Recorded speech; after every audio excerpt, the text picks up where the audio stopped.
Yeah. He's a diehard for real.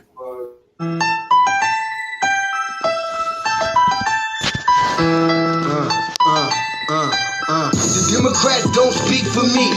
Speak for me. Speak for me. Republicans can't speak for me. Speak for me. Speak for me. A bitch ass nigga can't speak for me. Speak for me. Speak for me. You coon ass niggas can't speak for me. Speak for me. Speak for me. Listen here, this is a fact of life. I be rapping like Nat Turner came back to life. Grab Donald Trump by the pussy, he ain't acting right. I never run from a conflict, I be glad to fight. It's a very cold world that we live in. Somebody please tell Elizabeth you're not an Indian. You just trying to con them people to get the benefit. Just another immigrant, stealing from the Indians. That's some punk ass shit and that's too lame. Now we finna step over to Andrew Yang. And you a sucker, you could never speak for black folks. Fake ass pandemic, trying to get the black vote. The Democrats don't speak for me. Speak for me. Speak for me. Republicans can't speak for me. Speak for me. Speak for me. A bitch ass nigga can't speak for me. Speak for me. Speak for me. You coon ass niggas can't speak for me. Speak for me. Speak for me. You know your boy be high off sativa. Kamala wasn't popping, so we said bye, Felicia. She ain't had a right policy. We ain't trying to meet her. Y'all can take Biden too. Bye. We don't need her. We don't need Roland Martin or that coon Al Sharpton. Didn't need Cory Booker from the start, man. I don't fuck with police and no snitch. You know I'm coming with the heat when I spit it. The Democrats don't speak for me.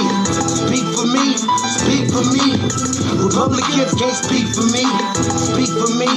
Speak for me. A bitch ass nigga can't speak for me. Speak for me. Speak for me. You coon ass niggas can't speak for me. Speak for me. Speak for me.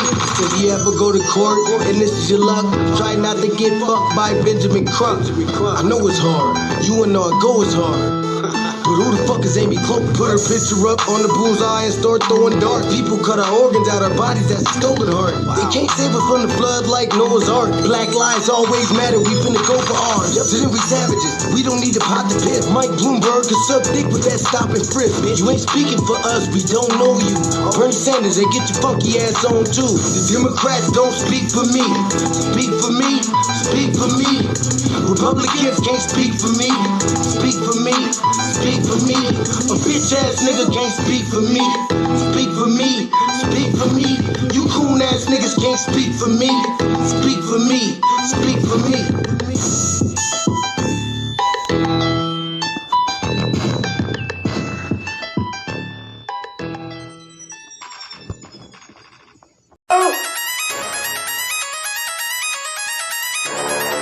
I'm talking about shout it going crazy. People going crazy in this motherfucker.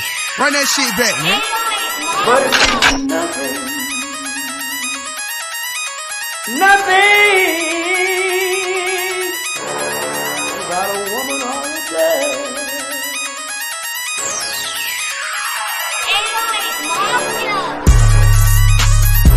Man made the car.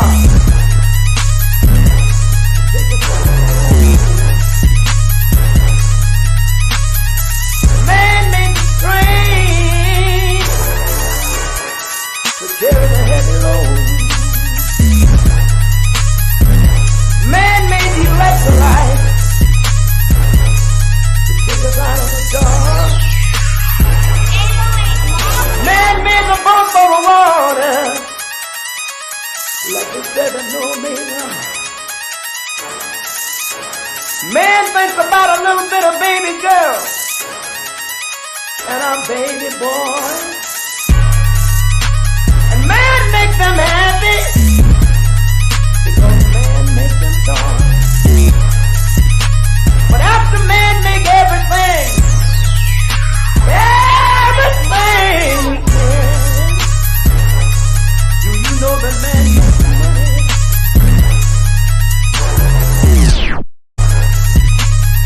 To buy from other men. This is a man's world.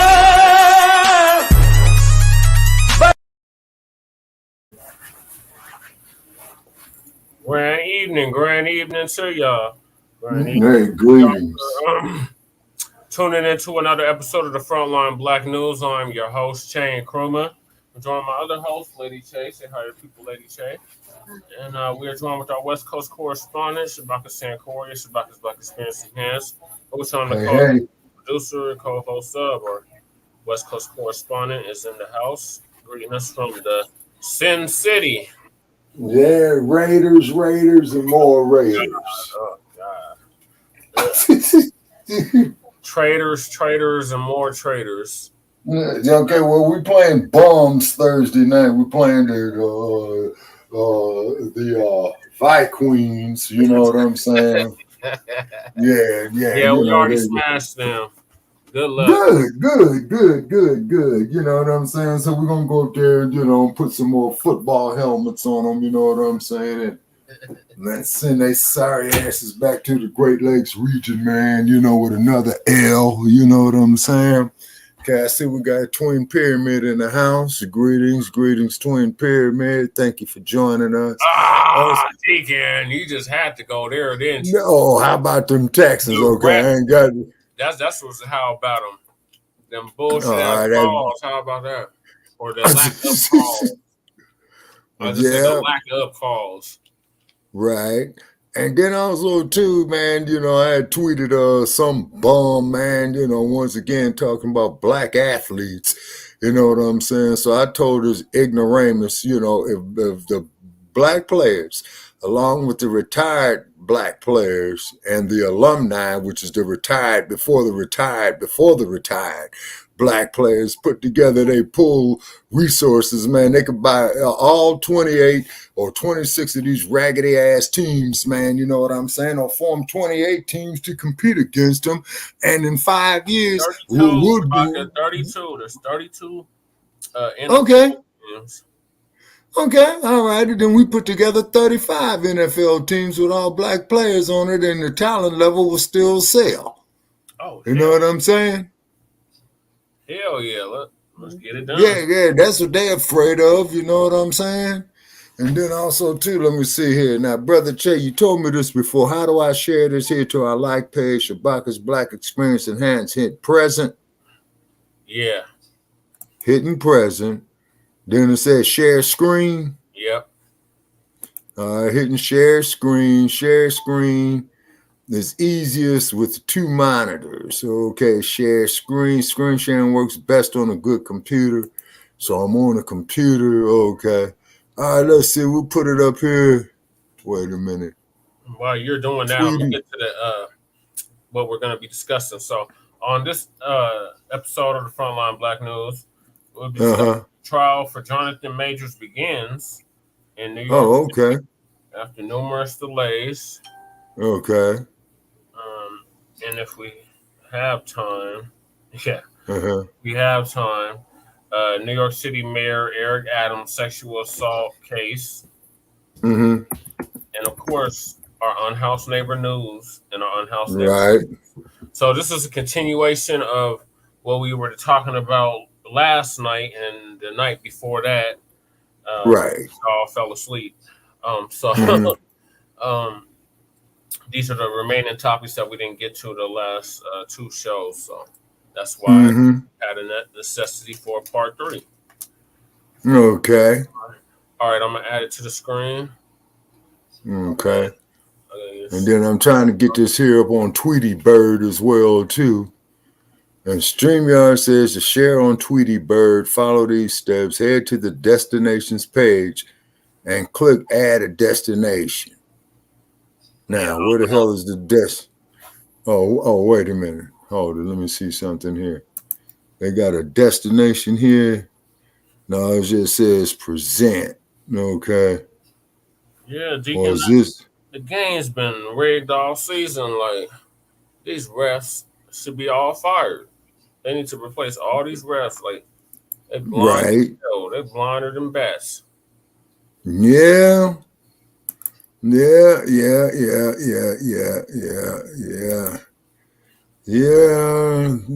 got that right, sir. You know what I'm saying? You really do. Okay, now this thing here does not want to cooperate. Do you see this up here, Brother Che? Yes, I'm sharing it. Okay, that says Microsoft Bing. Yeah. Okay. No, we need to get that up out of there, man, because there's a couple of personal items up on that on me. Yeah. Yeah. I don't know Yeah, why you need used the bean anyway. You said they to. can't Okay. up. Okay. Yeah, we got to get. Okay, I got it off. Cool. Okay, so all right. So I go back to present, right? There's definitely some gambling going on. Oh yeah. Yeah, it is, man. Particularly out here where I'm at, man. That's all they do out here, man. 24/7, man, and they got watered down booze, man, to get you to lose all regard for your finances. You know what I'm saying? Mm-hmm. They Yeah. Okay. specialize in that. Oh yes, sir. Okay. Share screen, brother Paris. Okay. I'm sharing the screen. And once again, this fool comes up, man. Oh man.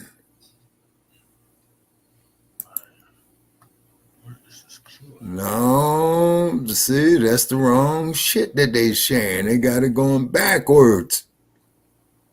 Oh, your browser has blocked your screen. What? Click the screen icon in your address bar to allow access, then reload the page. Okay, now what the hell is the screen icon where it says present? Are you on Chrome? Yeah, this is on Chrome. Okay, so is Chrome your default browser? Okay, specify default browser. Is that No, you talking about? internet browser? No, wait a minute. No, they got the other one up here, Microsoft. Oh. No, I missed Okay. that, Deacon. Okay, yeah, it says, did you see how Jada Kiss was racially profiled at a Las Vegas casino? Which Las Vegas casino was it, Deacon? Jadakiss was just on Drink Champs not too long ago. He got his own coffee. Oh, okay. I ain't mad at him. Okay. Now, how the hell did we do this here the last time? Because I got here. Okay, do I need to click stream to your audience up here in the right-hand corner at the top? No, that's only if you want to share it on your channel. Oh, okay. And I ain't got the channel yet. So we're going to present again. Share screen. Okay, screen sharing is easy with two monitors. Screen sharing works best on a good computer. Some screens let you share audio. Look for the share audio checkbox on the next window. Follow these steps to share a video with audio. Okay, is what we're doing here. Yeah. Screen sharing, go to screen share, then present. Okay. Yep. Okay. Sorry, y'all. I gotta give Shabaka the tutorial of StreamYard. Yeah. Okay, because see, we did it before, man, and we did quite well with it, man. But okay, you know what, brother Chet, we're gonna have to do this here, man. You're gonna have to take me to school on it, man. You know what I'm saying? Yeah, we could probably arrange that for tomorrow, Shabaka, before the show. All right. Okay. All righty. Yeah. What's Brother Phil talking about right here? So this was the cue I was. Okay. Now, Lady Shay has her computer set up. It's really confusing. Okay. It's really hard to get a notepad right here. But we already covered this topic. This is the cue I had going. Oh, okay. This is about the Democrats prioritize and then not having Black people prioritized on their website. Right. So I'm looking for is about Jonathan Majors. Okay. All right. So what's the date today? 12 what? 12/4. 12/4. Anniversary of his death. Oh yeah. That was 54 years ago. Yeah. where he was murdered in his bed early in the morning. Yep. By the FBI and the Chicago police. And the cold part about it is that they had shot and killed him while he was in the bed next to his pregnant wife. Yep. And his wife was carrying Fred Jr. Yep. You know? Yeah, wow. he went live earlier. Fred Jr.? Mm-hmm.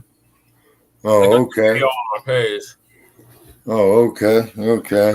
They were passing out breakfast bags to the neighborhood. Okay. Over there on the west side of Chicago on Monroe Street? Yeah. Mm-hmm. Yeah, and I hope real walkie-talkie call in tonight, man. He might could drop some knowledge. Ebizzo been kind of MIA lately. Oh, okay. Well, as you know, Chicago is winterizing like y'all are in Denver. Yeah. Right now, here it's 50 degrees and clear. You know what I'm saying? Oh, it was 32. It looked like it went up 2 degrees. It's 34 now. Oh, okay. So you all still got that drift right there. So, you know, we might want to elaborate there before we get with Lisa Cabrera. I'm going to pull a story up here. Okay, let's see. I ain't got Tweety Bird right here. Okay. And we're going to go up here. Okay. Oh, man. It's at the Norman Hotel. Okay. What's at the Norman Hotel?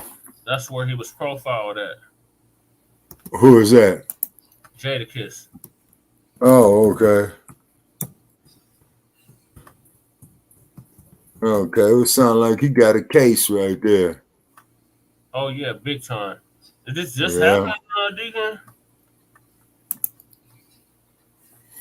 Okay, all right. And as you're doing that there, Brother Che, I'm reading right here. This is Wikipedia. Okay, he was killed. Mark Clark was killed with Fred Hampton, state chairman of the Black Panther Party, during the Chicago police pre-dawn raid. And it was the Chicago police and the FBI. In January of 1970, a coroner's jury held an inquest and ruled the deaths of Clark and Hampton to be justifiable homicide. Ain't that a bitch? Every time they kill us, it's justified. Ain't that a bitch? Yeah, so they just up there, you know, putting a rubber stamp on that shit, man. You know what I'm saying? And then don't they shoot at his grave placard every year? Oh, yeah, all the time, man. All the time. All the time. Yeah. Mm-hmm. Yeah. Fred Hampton murder, state sanctioned, okay, and they had to go through, you know, a lot of legalese on it, man. It took them about 6 years, if I'm not mistaken, to have them finally realize is that it was, in fact, a conspiracy to kill Mr. Hampton. And keep in mind, ladies and gentlemen, and this is particularly, you know, to our youth, man, the 21-year-olds. He was only 21, yeah. He was only That's 21. What I'm saying, okay? Now, and you didn't catch that brother out there sagging. Nope. You didn't catch him out there, man, you know, calling his woman a bunch of bees and stuff like this. Very respectful, well-mannered. Yeah, exactly. And he was only 21, you see. So he was a man, you know, with vision. You see what I'm saying? Yes. And definitely he was a man. Oh, most definitely, man, most definitely. Now, if that brother there was 21 years old, man, and became the Illinois Party chairman, okay, and was in mainstream news back there, man, you know, what the hell is going on now? Because they got photos of Fred right here. Right. You know, on the news, okay, he was born Frederick Allen Hampton on August 30th, 1948. He was born in Chicago, Illinois. He died at the age of 21, December 4th of 1969. That's what I mean. He would have been 64. No, he would have been 74. Yeah, you're right. He would have been. And then on the top of that, okay. No, he would have been 75, Brother Che. Oh, 75, okay. Yeah, on August 30th, he would have been 75. And the cause of death they have right here is assassination gunshot wounds. His education, he attended Triton College. Okay, his occupation was activist, revolutionary, political party, Black Panther Party. Children, Fred Hampton Jr., known for chairman of the Illinois chapter of the Black Panther Party. Yep. You see what I'm saying? And they got a chronology. Okay, now here's something that he did. This is one of his greatest achievements right here. Okay, he left away gang life. Yep. He tried to put some peace between the between the gangs, between the crews in Chicago. Okay, now guess what? Now I'm seeing something of what happened in Los Angeles in 1972, and Crip, that's what happened.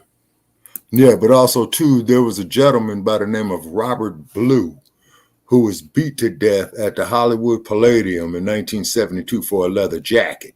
That was when the Crips started. Yeah, and they had and they started going all over killing people over leather jackets. Yep. You see what I'm saying? But keep in mind what crew started wearing a leather jacket as part of their official uniform. Panthers, the original Black Panther. Precisely. So, and then it says right here is that Fred was born in Chicago in the year 1948. He grew up with his parents in the Maywood, which is a section in the city limits of Chicago. He attended high school in the city of Chicago. He went to Proviso East High School. So which means is if anything east in Chicago, that's right by the lake. Okay.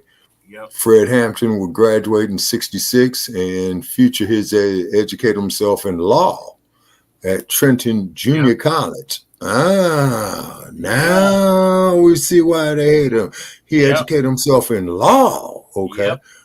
Okay. And while attending Trenton, he decided to join the NAACP and was appointed leader of the Youth Council Organization's West Suburban Branch. Okay, in November 1968, he went on to establish the Chicago chapter of the Black Panther Party. Okay, now I'm going to tell you something. Yeah, now here's one thing the generations after me have to understand. 1968. Same year that Martin Luther King was assassinated. Exactly. And then keep in mind is that there is when the Black empowerment era, man, came in full force after Dr. King's assassination. Okay.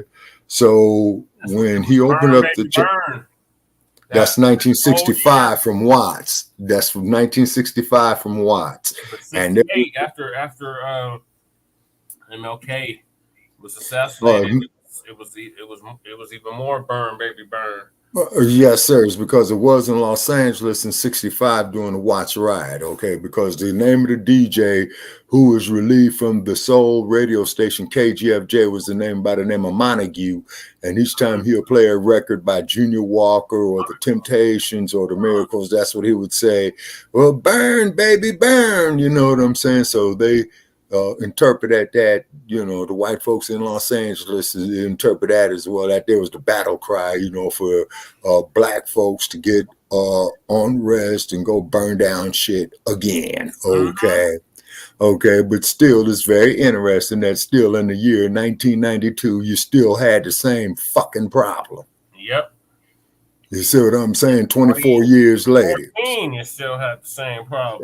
Yeah, exactly. You see? All right, so Fred, he established the Chicago chapter of the BPP. When he opened up the chapter, he offered the provision of free breakfast for school children. Yep. Now this is the key thing, that fuckboy Hoover hated was the free breakfast program for the children, and he was saying that was their biggest threat to national security. Black people, so black people giving black children free breakfast so they can go to school and be healthy and learn better. That's a threat to national security. See, people, the hypocrisy is real. This is what makes me say fuck the dump as in human shit. And I want to make that perfectly clear. And also to the trans vet.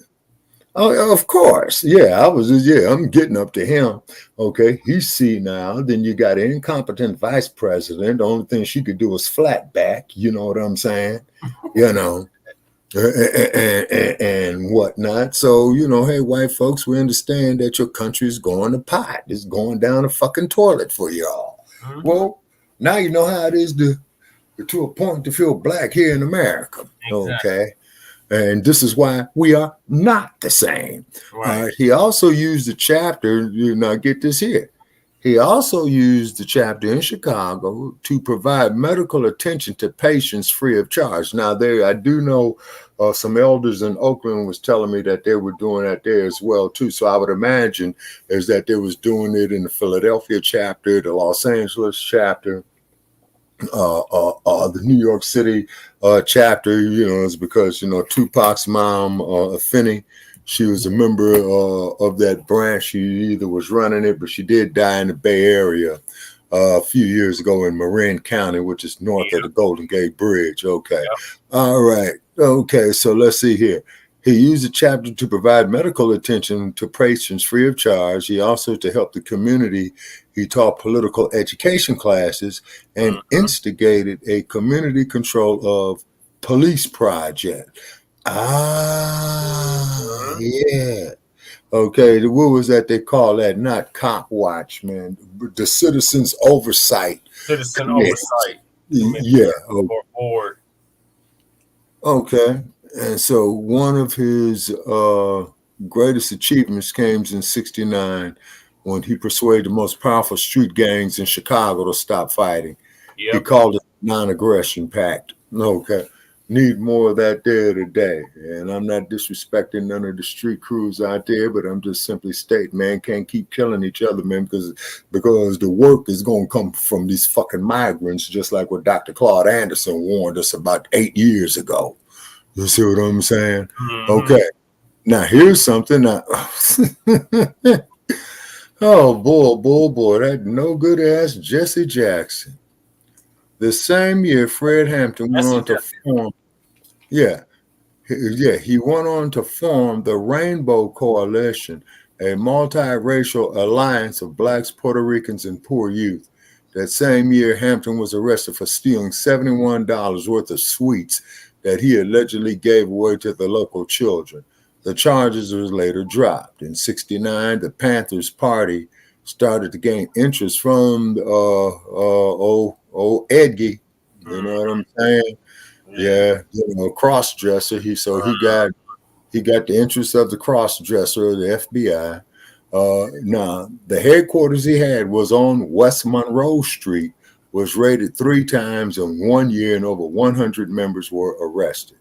In the early hours on December 4th, 1969, the Panther Party headquarters was raided again for the 4th time. Okay, and the police claim that the party opened fire first and the shootout took place. Afterwards, ballistics evidence revealed that only 1 bullet had been fired by the Panthers, meaning nearly 100 shots came from the Chicago Police Department. During the shootout, Mr. Hampton and Mr. Clark were killed. Witnesses claim Mr. Hampton was wounded in the shoulder and then executed by a shot to the head. After the resignation of Tricky Dick, the Senate Intelligence Committee conducted a wide-range investigation of the incident. So Tricky, he resigned in 1974. I remember the day Tricky resigned. Ladies and gentlemen, as of 12 o'clock noon tomorrow, Gerald Ford would be your president. And you don't have Richard Nixon to kick around anymore. And Iowa. Yeah. And then this is what I mean by the dump, as in human shit. And I want to make that perfectly clear. Okay. That's where I get the perfectly clear from. Okay. So, let's get to Dr. Majors about Fred Hampton Jr. No, Fred Hampton Sr.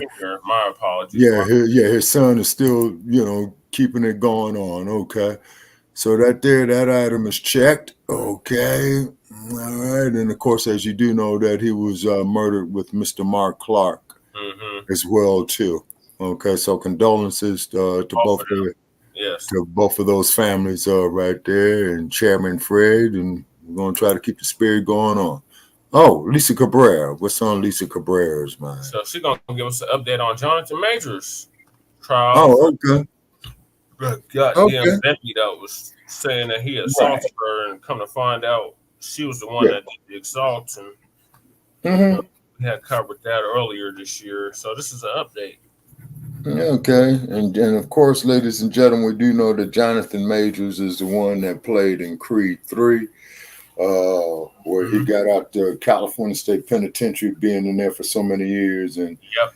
and and our man there, who has Leroy, our man Killmonger, who is that there? What's that brother who played Killmonger? Jonathan, what's his name, babe? Killmonger. What's Killmonger's name? Jordan. Yeah, Michael B. Jordan. Michael B. Jordan. Yeah.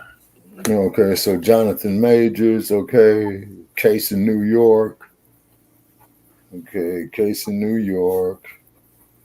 Okay. So what's happening with him? So his trial is finally happening with that Mm-hmm. white for the alleged uh, attack on that white broad. Oh man, another Carolyn Bryant. Another Carolyn Bryant. After several delays. Okay, so they could piece together the evidence, the work against him. Mm-hmm. So Lisa Oh Cabrera gonna man. give us the update. Shout out to Lisa Okay. Cabrera. If y'all haven't liked and subscribed to Lisa Cabrera, what the hell are you doing? Okay, and then also too, Miss Cabrera, please mention us as we mention you, man. Oh, she always shows love. Oh, okay. She's cool. Right.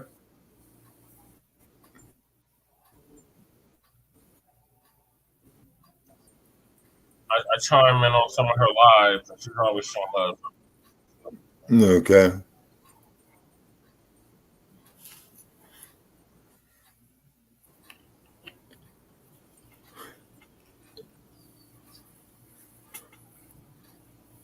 So I take it that's Mr. Majors right there in the photograph.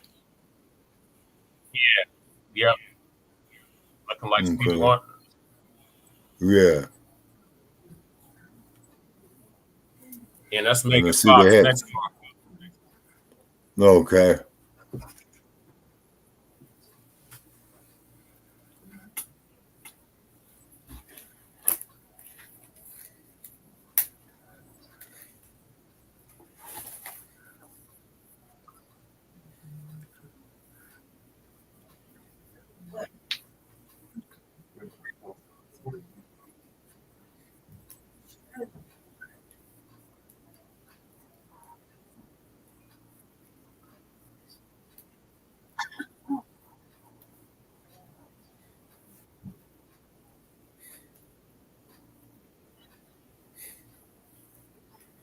Okay. Lisa Cabrera, what's up?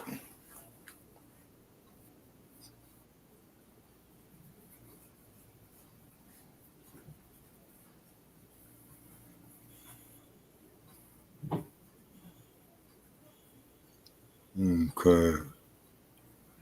Cabrera. Cabrera. Okay. Okay, brother Chad, what's going on? You can't hear me? I hear you, but I don't hear the story. Oh, god damn it. Yeah. I don't know why you don't hear it. Okay. Let's try it again. Okay. Share this tab audio.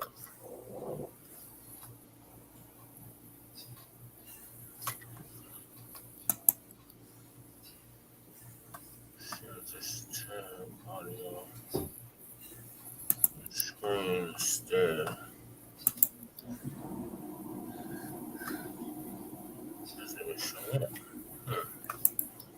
That's weird. I don't know why it's not. I can't hear it.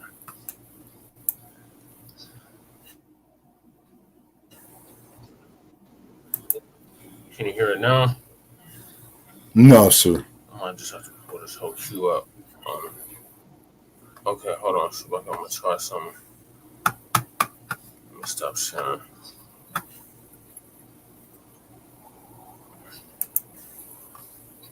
I think it's because I'm on two Chrome browsers at the same time.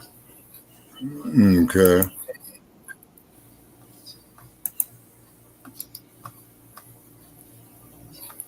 Cause StreamYard been messing with us here on this goddamn Chrome, especially on my account. It really acts up.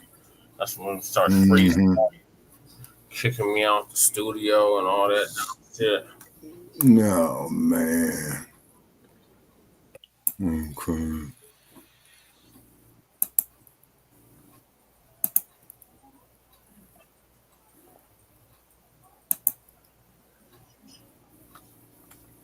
Let me try it now.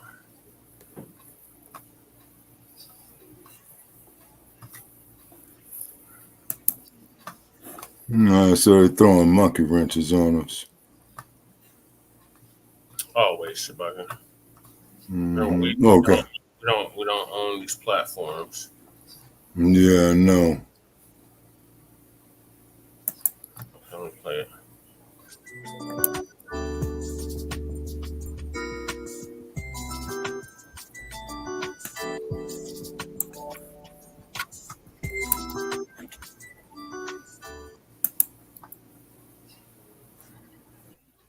Ladies and gentlemen, Jonathan Major's trial Can you has hear it now, begun. Shabaka? This is Yes, a sir. picture of him, Megan Good, walking into the courts today. So I know his attorneys were trying to avoid a trial, but look like they have moved forward. Actor Jonathan Major's trial begins in New York City after numerous delays. Jury selection begins Wednesday for Jonathan Major's trial in New York City. The actor arrived in Manhattan court to face misdemeanor charges of harassment and assault of a former girlfriend. He has pled not Oh, guilty get to out of all screen share, charges. Shabaka, unless The you're alleged assault took place trying on to the share night an of March article or something. 25th when Grace Okay, how Jones do I kill accused Major screen of share? slapping her Stop as they screen. rode in a car to his apartment, Okay, did that do it? throwing her Yep. into the car All after right. she got out of it and twisting her arm and grabbing her hand violently enough to injure. So she was treated at the hospital for minor injuries to the head and neck, including a cut to her ear. Majors, a Yale drama graduate, has been cast in the Marvel Cinematic Universe in a plum role of Kang the Conqueror, already a rising star for his performances in dramas such as Creed 3 and Lovecraft Country. He was seen as the new face of the billion-dollar franchise. His character has made appearances in movies Ant-Man and the Wasp Yep. and the second season of Loki on Disney. But the actor has been dropped from several Hollywood movies currently in development Right. and at least one completed film Oh, that he Deacon gets a starred kick out in, of every time you say the Magazine dump, Dreams, as in human has shit. delayed its release. Right.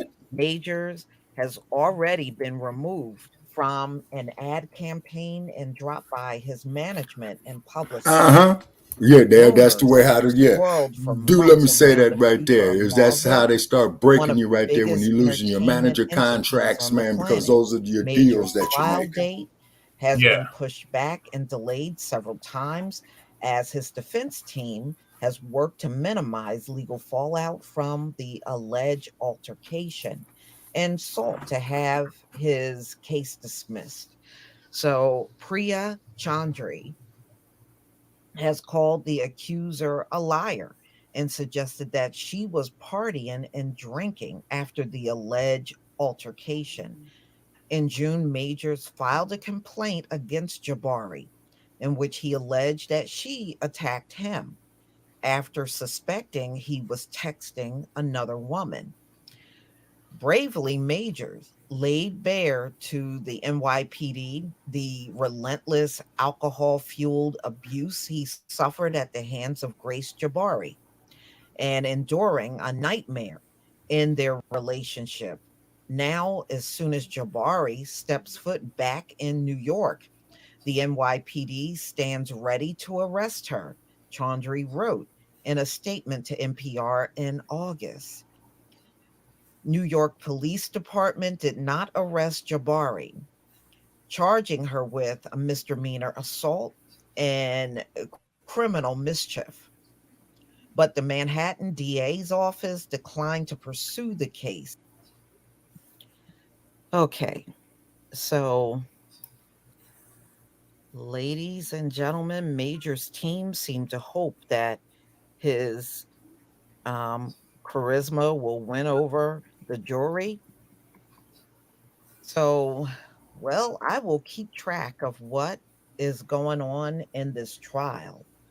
And I'm sure that we will get bits and pieces Oh, they about finally it. Now, add I an don't know if we're option going to see actual video where you footage. can We copy might the link because it's on not the on the actual federal page on level. Facebook now.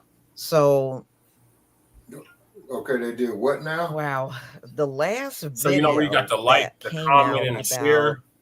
Yeah. Jonathan Now they Majors have was he copy. was breaking up a Copy fight the link between from the two live or teenage whatever. girls. Oh, okay. So we know Jabari He for just did that shit some sometime time left the tonight. country and went to Oh, London, okay. and they said she came back. They said she came back. So it says that if he is found guilty by this jury, Jonathan Majors can be in prison for up to 1 year. I mean, this whole thing has been crazy, but one thing it has done for sure Yeah. is devastated his career. Here's one thing you need to do before buying Sorry, anything y'all. online. Don't spend I'm another on dime on my Amazon channel until you watch this that first. they'll Watch this. Yes. I can show you how to get Being with Grace Jabari, you know, I mean, she has really literally pulled the rug from under him on this one. And it seems like even to this day, he is struggling to clear his name. Mm-hmm. And, you know, despite the fact that there's video footage that doesn't even match what she's saying. Right. And you also have the cab driver saying she was the aggressor. Exactly. From what he witnessed. It'll cover that. So it'll be interesting earlier to this see year. how this trial turns out. I don't believe it's going to be a long trial, to be honest with you. But we'll see if they get Grace Jabari. That's what I'm interested in, to see if they get her in there to testify and hear what comes out of her mouth in this whole thing. So, I mean, and the sick part is after doing all of that, she tried to hook back up with him through text messages. I mean, she blew his phone up. I remember the text messages too. Yeah, she was blowing him up. So, y'all, please tell me what you think about this video. Please leave your comment and subscribe. Don't forget to hit on the notification bell, and I'll see you on the next video. Peace, fam. Yeah, so I still remember when they had this brother all pent up on a goddamn Variety magazine and all Right, pink. yeah. March 2023, almost a year ago, all the feminized and all that old bullshit. You know what I'm saying? Yeah, see, so once again, you know, this goes to show the lack of regard that they have for us. You know what I mean? So they build you up just to tear you down. You know, Oh, yes, sir, absolutely.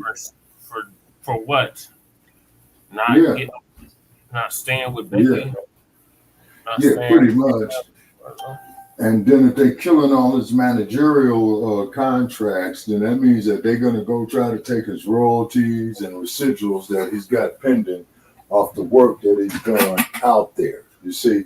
And this is why, and when I say out there, I'm talking about in Hollywood. And this is why I cannot emphasize it enough, ladies and gentlemen, who's listening to us. And please share our feeds. Definitely check in with Shabaka's Black Experience Enhanced, every Tuesday night, every Grand Rising, every Friday. Please Google our past episodes. We're being shadow banned, so we're working around it. And we are researching, how we can get our fair share because, we spending our money, you know what I'm saying? Right. And then we got a right to make some too. And then where you see my name up there where it says, please, this live feed, is there any way that you could delete that? Because that should be, please share this live feed. What are you saying? Okay, do you see up on your screen where it has my name and it says, please, this live feed? Oh. So what we're trying to get that there to say is, please share this live feed. Oh, you corrected it on the other. Yeah. Oh, okay. So it's so which means is they had to go through the algorithms to approve it. They're lousy bastards, boy. I'm telling you. You know what I'm saying? Got it where it could share to your personal page, I believe. Oh, okay. All right. Yeah. So and then I shared it to a few groups, and then we appreciate everybody who's been supporting us and Frontline Black News over the years. Okay, yeah. So we're getting a little bit of action. They are shadow banning us, and we know it, but we're still going to drop this knowledge anyway. And then the powers that be, they may go fuck themselves. And also, too, powers that be, we are researching about how we could sue your stinking asses, too. Right. You see? Because you put all that other shit up there and garbage and Vivek, Salami, Rami, or whatever with that trick's name, and all the ones who want to hate on black people, you share their shit. But when it comes to us, when we trying to reach out to our communities, because we really don't give a fuck about you other groups. Right. We really don't, because we can't cape for you no more. So to quote Brother Parrish that he's been saying, over the last few years that since him and I has been collaborating, go hold your own nuts. We can't do it no more. See, because we've been saying hold your own nuts for 4 years, at least 4 years. Yes, sir. Man, what hat is that you got on, man? I don't see the Pony Express up there. Quit hating on my Broncos. No, I don't have the Bronco hat on. I got the 420 hat on today. Oh, okay. Well, I ain't got a problem with that. Okay, yeah, but the ponies the Colorado 420 hat. No, all right, okay. Just as long as it's 420, great day. Well, so the ponies are back in the barn, folks.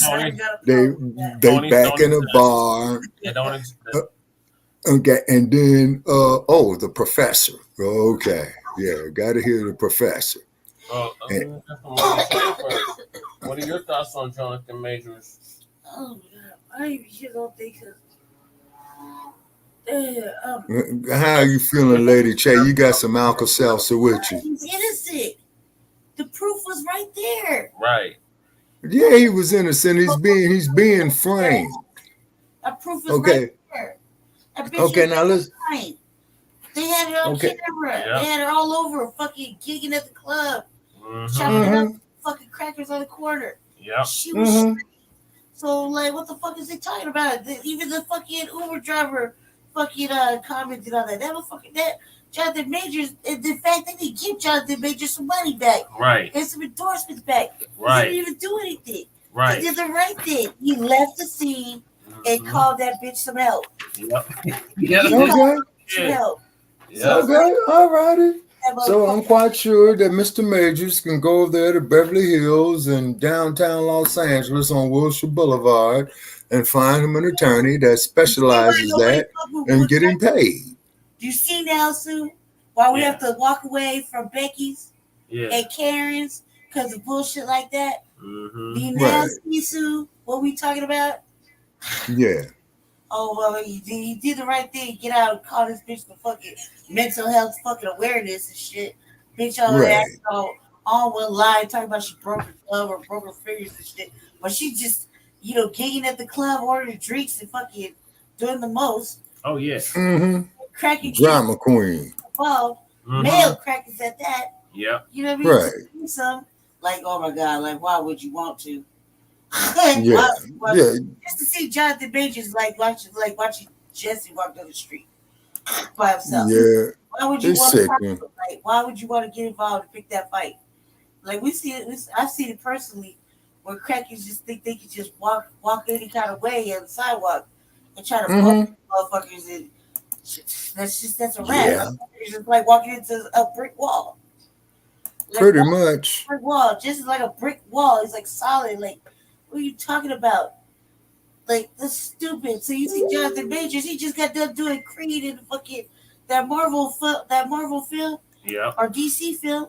He's yoked. He's yoked. What these little dry ass crackers finna do? Try to take up for some care and like talk to him and shit on the street. Like they go talk to him. Yeah. Like talk to him. Like I see you're live on the personal on the Bucket Express Enhanced.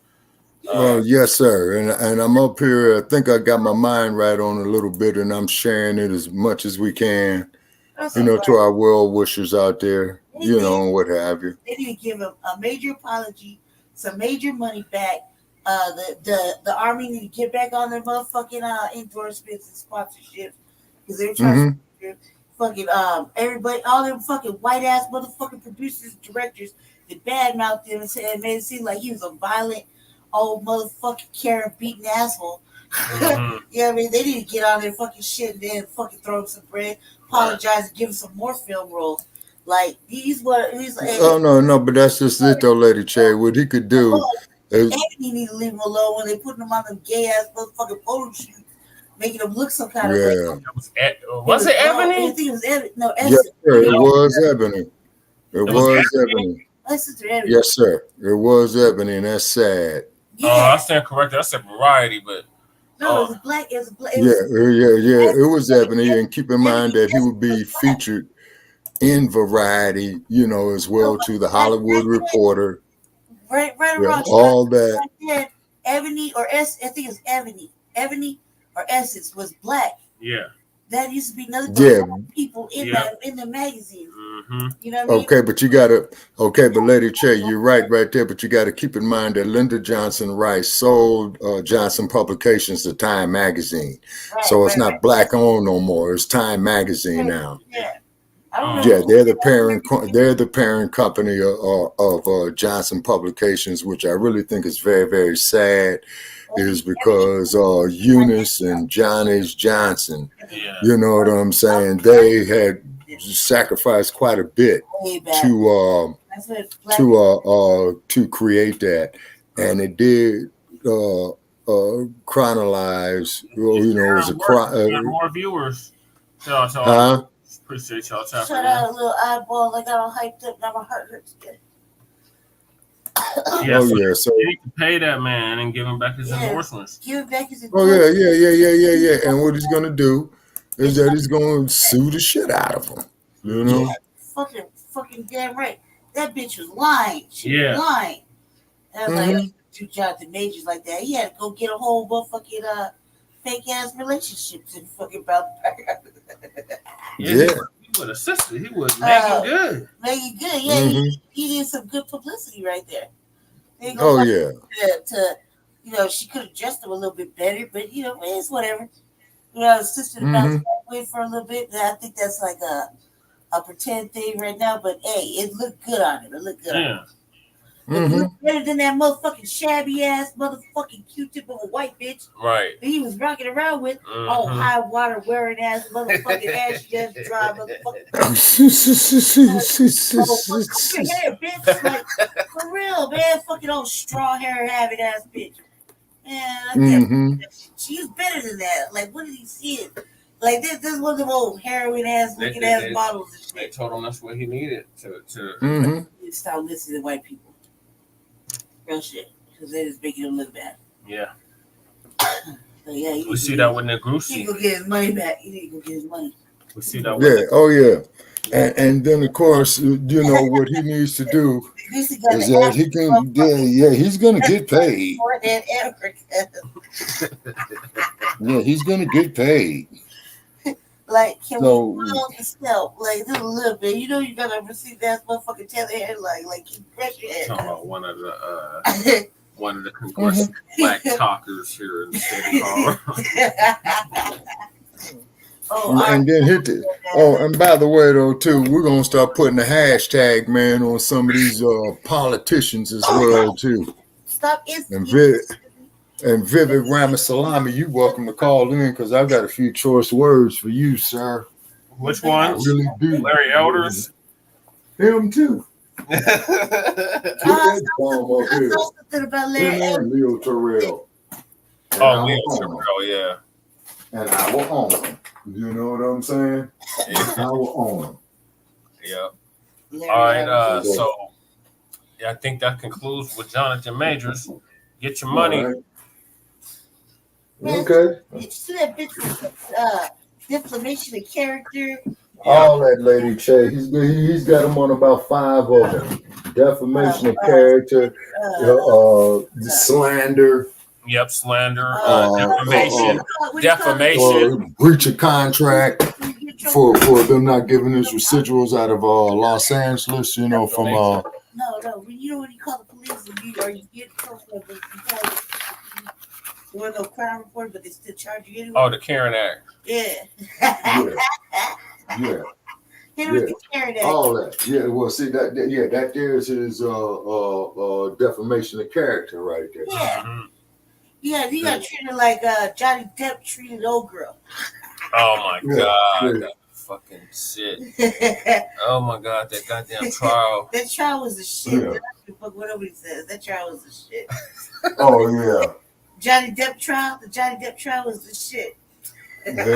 Yeah, he got paid too. He had a mason jar full of cocaine. Yeah. I was he got paid for it too. And Mr. Majors needs to start on that case tomorrow.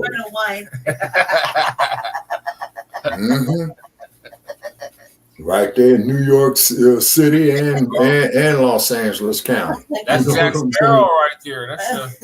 That's a pirate. That's a real pirate. That's a real pirate. I was like, how can I get mason jar? I got like 18 mason jars right now in my cabinet. How can I get down with filling one of them with just straight cocaine? I think that right there on the coffee table, like that's a lot of cocaine. That's a lot of cocaine.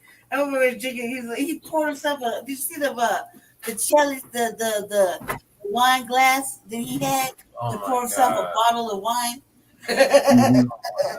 That glass, like I swear to God, before I die, I'm gonna give you a Johnny Depp wine glass and just lick that bitch up. Like throw some fruit in there, some wine, and some ice cubes, and just mob around all day. Just lit. Yeah. Yeah. So, like I said, you know, he need to go in there and deal with that. And then they need to have, as you said,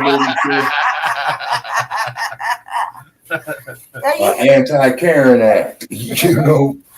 Yeah, that's what it's called. It's called the Karen Act. Yeah. Yeah. The Karen Act. Can you imagine a white bitch getting hit with her own act? Put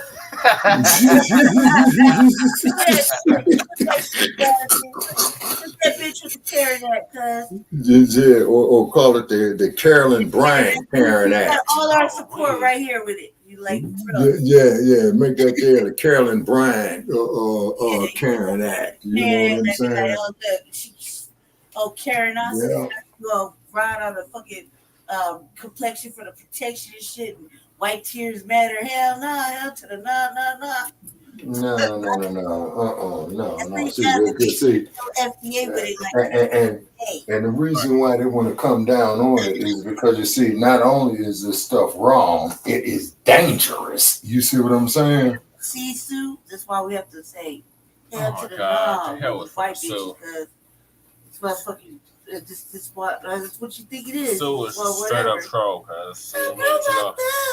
And she gigging at the club, Well, get DJ requests and shit, all up in the DJ booth. Oh, fucking weird yeah. ass bitch crying in the closet. She came on at the end of part 1. She was crying in the closet. He had to come find her to get some clothes for the next day.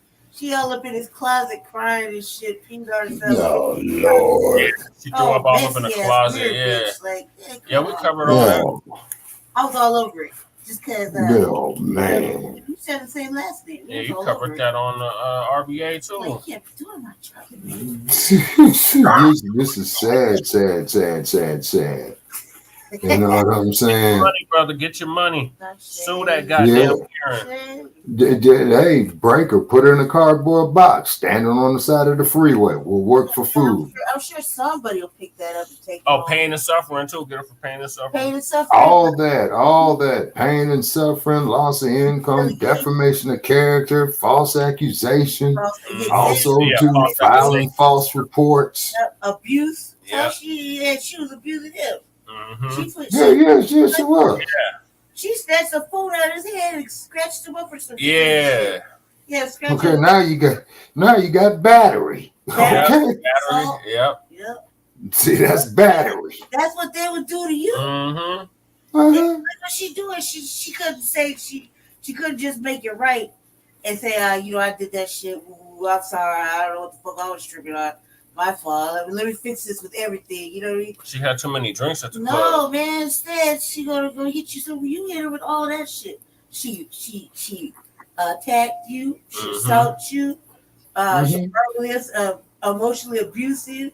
Man, I could just tack it off. Like you see how you know violations with a pen and a piece of paper. Yeah. No, well, we got 5 violations at minimum off the top. Yeah, that's like 5 violations right here. Defamation of character. Yep. Filing a false police report. Yep. Okay. Let's see. And then cause a chain reaction. Assault and battery. Interfering with his livelihood. You see what I'm saying? I mean, that was so we have 4 right there. And downright false accusation. And the false accusations, yep, that's 5. Yeah, that's 5 of them right there, minimum. Look how they did Johnny Depp. Like, Johnny Depp couldn't, they wouldn't want to even give him a job now. Like, I mean, they do now, but back then, they were like, you did this, and this. Oh, Johnny, and then he got Robert Downey Jr. and grabbed it. That's like the Johnny I know. God, Robbie Downey Jr. needs to be sued for that Tropic Thunder bullshit. What's up with Robert Downey Jr.? Remember he was blackface and Tropic Thunder? Okay. Got that role, just stop lying. You know he did. He was in blackface. He was in blackface the whole time. Oh, no. He played the fuck out that role. He did. Yeah, see, and that blackface shit. Now, let's get to the blackface, coming off the West Coast, which is Los Angeles, right? Now, you get in trouble for that. Okay, but wait a minute. Okay, but hold on, old lady Che. Now, what does Ron the Panties, and I'm saying Governor of Florida, you wear women's underwear. I want to make that perfectly clear. Okay, now what does he say about that? And then also, too, what does Gruesome Newsom say about that with Hollywood being in his state? He would approve of it. Yeah, that's precisely my point. So why are we, as a people, wasting our time worrying about these neurotic-ass Beckys? You see what I'm saying? All right. And then worrying about these psychotic Kens. You see what I mean? Okay. I mean, them motherfuckers is the minister society. Yep. I mean, really. Yeah, he was researching a raw, right? Yeah, they are literally ministry societies worse than what Lorenz Tate was in that movie he played in. Remember Lorenz Tate and Minister Society? Yeah. That's your real ministry society right there. Right. Yeah. You see? Old dog didn't have nothing on him. Yeah, that's what I'm saying. And you see, and not only people is just morally wrong, but this shit is dangerous. Yep. Okay. Moving along, because we gotta move along. Right. We always tell our unhoused neighbors, move along. Yeah. Get That is your mayor. What mayor is that? Mayor Eric Adams.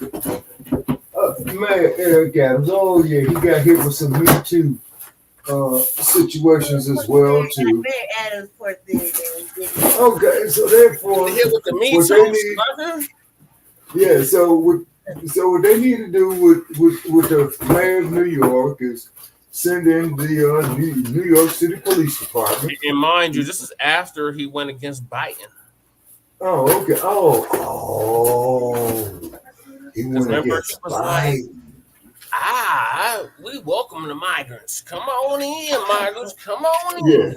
And then 2 months later, he's like, no more y'all. No. Went all the way down to fucking Colombia. So, don't come to New York City. They really good out. Okay. Now, from what I'm also hearing too, is in Argentina. You remember Hugo Chavez of Argentina? No, Argentina, Shabaka of Venezuela. Yeah, thank you. I stand corrected. Yeah. Hugo of Venezuela, repeat. Hugo of Venezuela, where they have the capital city called Caracas, Venezuela. And in 1973, George Foreman defended the heavyweight title in Caracas, Venezuela, when he knocked out Ken Norton in the second round. Okay, yeah. So what they doing now is that it's kind of like that because they had shadow banned them on their oil purchases and what have you. And what happened is because you got a lot of these migrants coming from Venezuela. Now the Venezuelans wouldn't be involved in that had they not tried to countermand at everything that Hugo Chavez was doing down there, just like what Gaddafi was doing in Libya. Exactly. That's why they had to get rid of him. Right. They killed him, and he's been dead for 10 years. Yeah, Hugo. Yeah, I remember Hugo. Yeah, I remember Hugo very well. You know, sorry to see him go. See? Sad, cold, cruel world out there. So, Biden, y'all president, y'all voted for him. I didn't vote for that bastard. I didn't vote for him or the dump as in human shit. And we want to make that perfectly clear. But Biden want to offer them a temporary asylum. And temporary citizenship. Right. And Eric Adams was like, I can't take no more migrants, Biden. Right. It's okay. Like, he gonna take as many migrants as I say take. Right. And he's starting to ship them out. Like, y'all got to go. I got to get one-way ticket up out of here. Right. So now, with all of that going on, now he got a sexual assault case against him. So our good brother, Professor Blacc Truth. Shout out to Professor Blacc Truth. If you haven't subscribed to Professor Blacc Truth, what in the hell are y'all doing? I've been listening to Blacc Truth for about at least a good 10 years. But yeah, shout out to him. And we're going to play his moment of truth from about a week ago. Okay, do we have anybody in the chat room with us? Let's see if there is. This is Twin and Deacon. Appreciate y'all. Twin and Deacon. Okay. Nobody said since Twin. Okay, so have our viewership went up since we put it up there on the like page? Damn, screen it keeps fluctuating. It went up, it went back down. It's at 4 now. It was at 6 earlier. Oh, okay. Well, that's part of the shadow ban they're doing on this, and we welcome the shadow ban because that only means that we're speaking the truth. Yeah, Twin here. Yeah, we see you, Twin. Appreciate you. Oh yeah, definitely appreciate the brother who checking us out. And then I'm looking at and he says we here, and I'm looking at it on my other cell phone right here out of the on the like page of Shabaka's Black Experience Enhanced. And please like and subscribe to that page, ladies and gentlemen, because that is where you get all the updates on our upcoming episodes on Frontline Black News, on the Revolutionary Agenda, and on Shabaka's Black Experience Enhanced. Yes, sir. All right, so let's go let the professor give us a take on Eric Adams. All right, what's the professor talking about? Drop knowledge. I'm the professor, and this is the moment of truth. Now, you know we got to talk about this. New York's top cop is back in the news. Oh, it's been a rough month for Officer Eric Adams, who also moonlights as the city's mayor. He's been catching hell in the legal system, and it ain't over yet. First, the feds took his phone and his iPad. Now he's being accused of having committed sexual assault 30 years ago. If I didn't know better, I'd say someone's trying to dirty him up. The accuser in this case is claiming Officer Adams committed sexual assault, battery, and employment discrimination when they worked together in the NYPD 30 years ago. The summons is demanding at least $5 million in damages, and it names the city of New York, the New York Police Department's Transit Bureau, the NYPD's Guardians Association, that's an organization of black officers, and 3 unknown entities as defendants.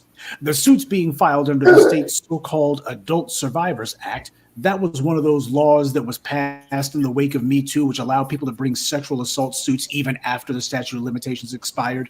Now, in New York, their Adult Survivors Act was a 1-year extension that expired on Wednesday. So anyone who had a claim that they wanted to make, they had until Wednesday of last week to do it. And what we saw was a whole flurry of these kind of accusations coming in the last days leading up to the expiration of this act.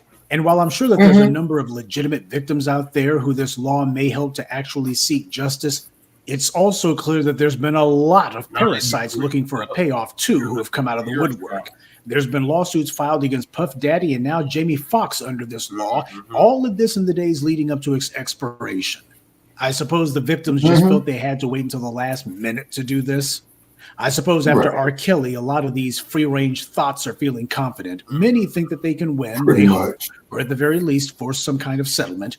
But as Bill Cosby and Michael Jackson found out the hard way, those settlements get used by the white media as proof of wrongdoing, and the proceedings from those civil suits can also be used by DAs as the basis for a criminal prosecution.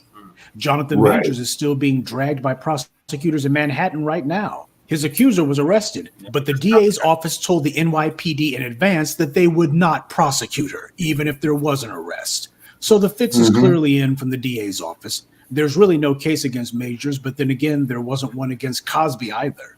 Majors is being used as a political prop so Alvin Bragg can try to solicit some more campaign cash and political support from those good white liberals who backed him last time. Everyone knows that the white political leadership of both parties loves someone who locks up black folks. If Alvin Bragg was so concerned about alleged assaults, why did he refuse to bring a case against Mia Ponsetto, the so-called Soho Karen who assaulted a child in broad daylight and lied and said someone took her cell phone? So what we have here is the same old lawfare against black men. And before any of the half-wits in the comments section try to post something stupid, you don't have to like or approve of Cosby, Puff Daddy, Majors, Jamie Foxx, or anyone else to understand that under white supremacy, these black men are simply being used as proxies for the entire black community. I would hope that that's obvious to everyone by now. Bootlicks are always the favorite whipping boy of choice because those are the clowns who made the mistake of letting themselves get closest to massa's iron fist.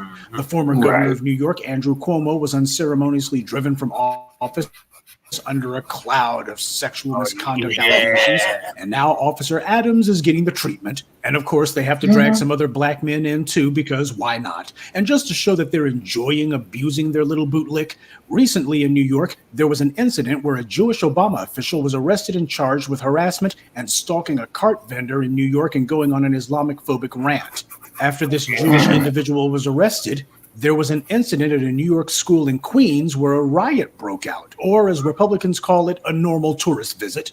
The reason being given for this incident is that allegedly a teacher posted a picture of herself attending a pro-Israel rally and holding up a pro-Israel sign. The reporting from the white media is that some of the students were upset by this and chatted online about having the teacher fired. This supposedly led to a disturbance at the school as students who had planned to protest the teacher's political stance turned into students leaving class, which resulted in numerous that spread throughout the school. Now, the big talking point the white media has been kicking around is that the teacher who posted the picture hid in a locked office when the brawling started. You have some clowns online actually using terms like radicalized to describe a bunch of teenage kids.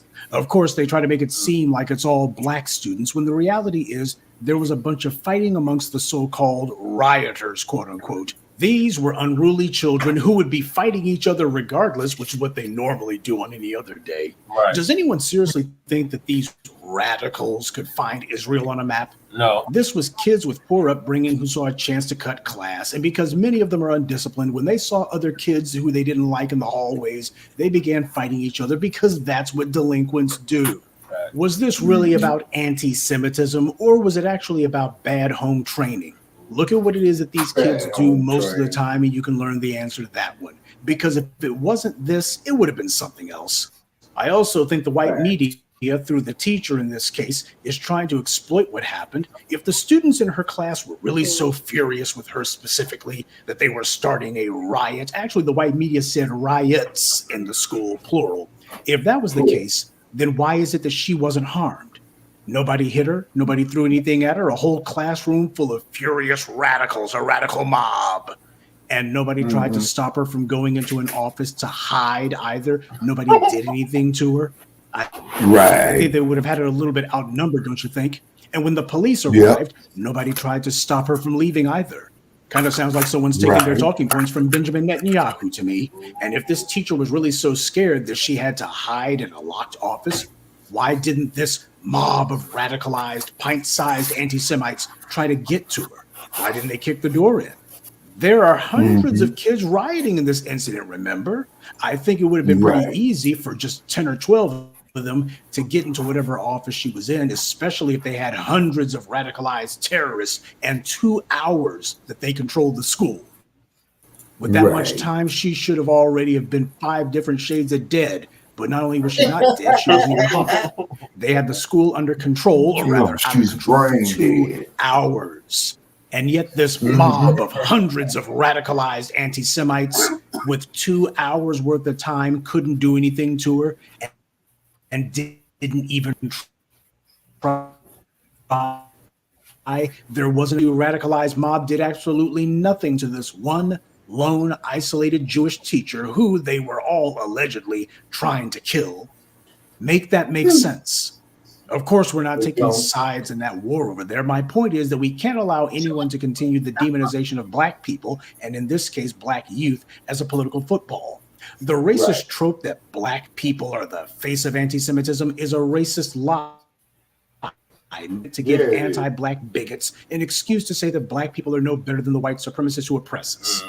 The people who spread this lie know what they're doing. When you consider that certain racists like Stephen Miller, Ed Blum, David Horowitz, and others are out there pushing all sorts of anti-black agendas, you see that there's a number of bigots who have made a lot of money and a lot of political progress for themselves with the lie of black anti-Semitism. Now, Officer Adams comes into play because he tried to put on his mayor cap for a moment and condemn this incident. But of course, that wasn't good enough since he's being attacked for his response.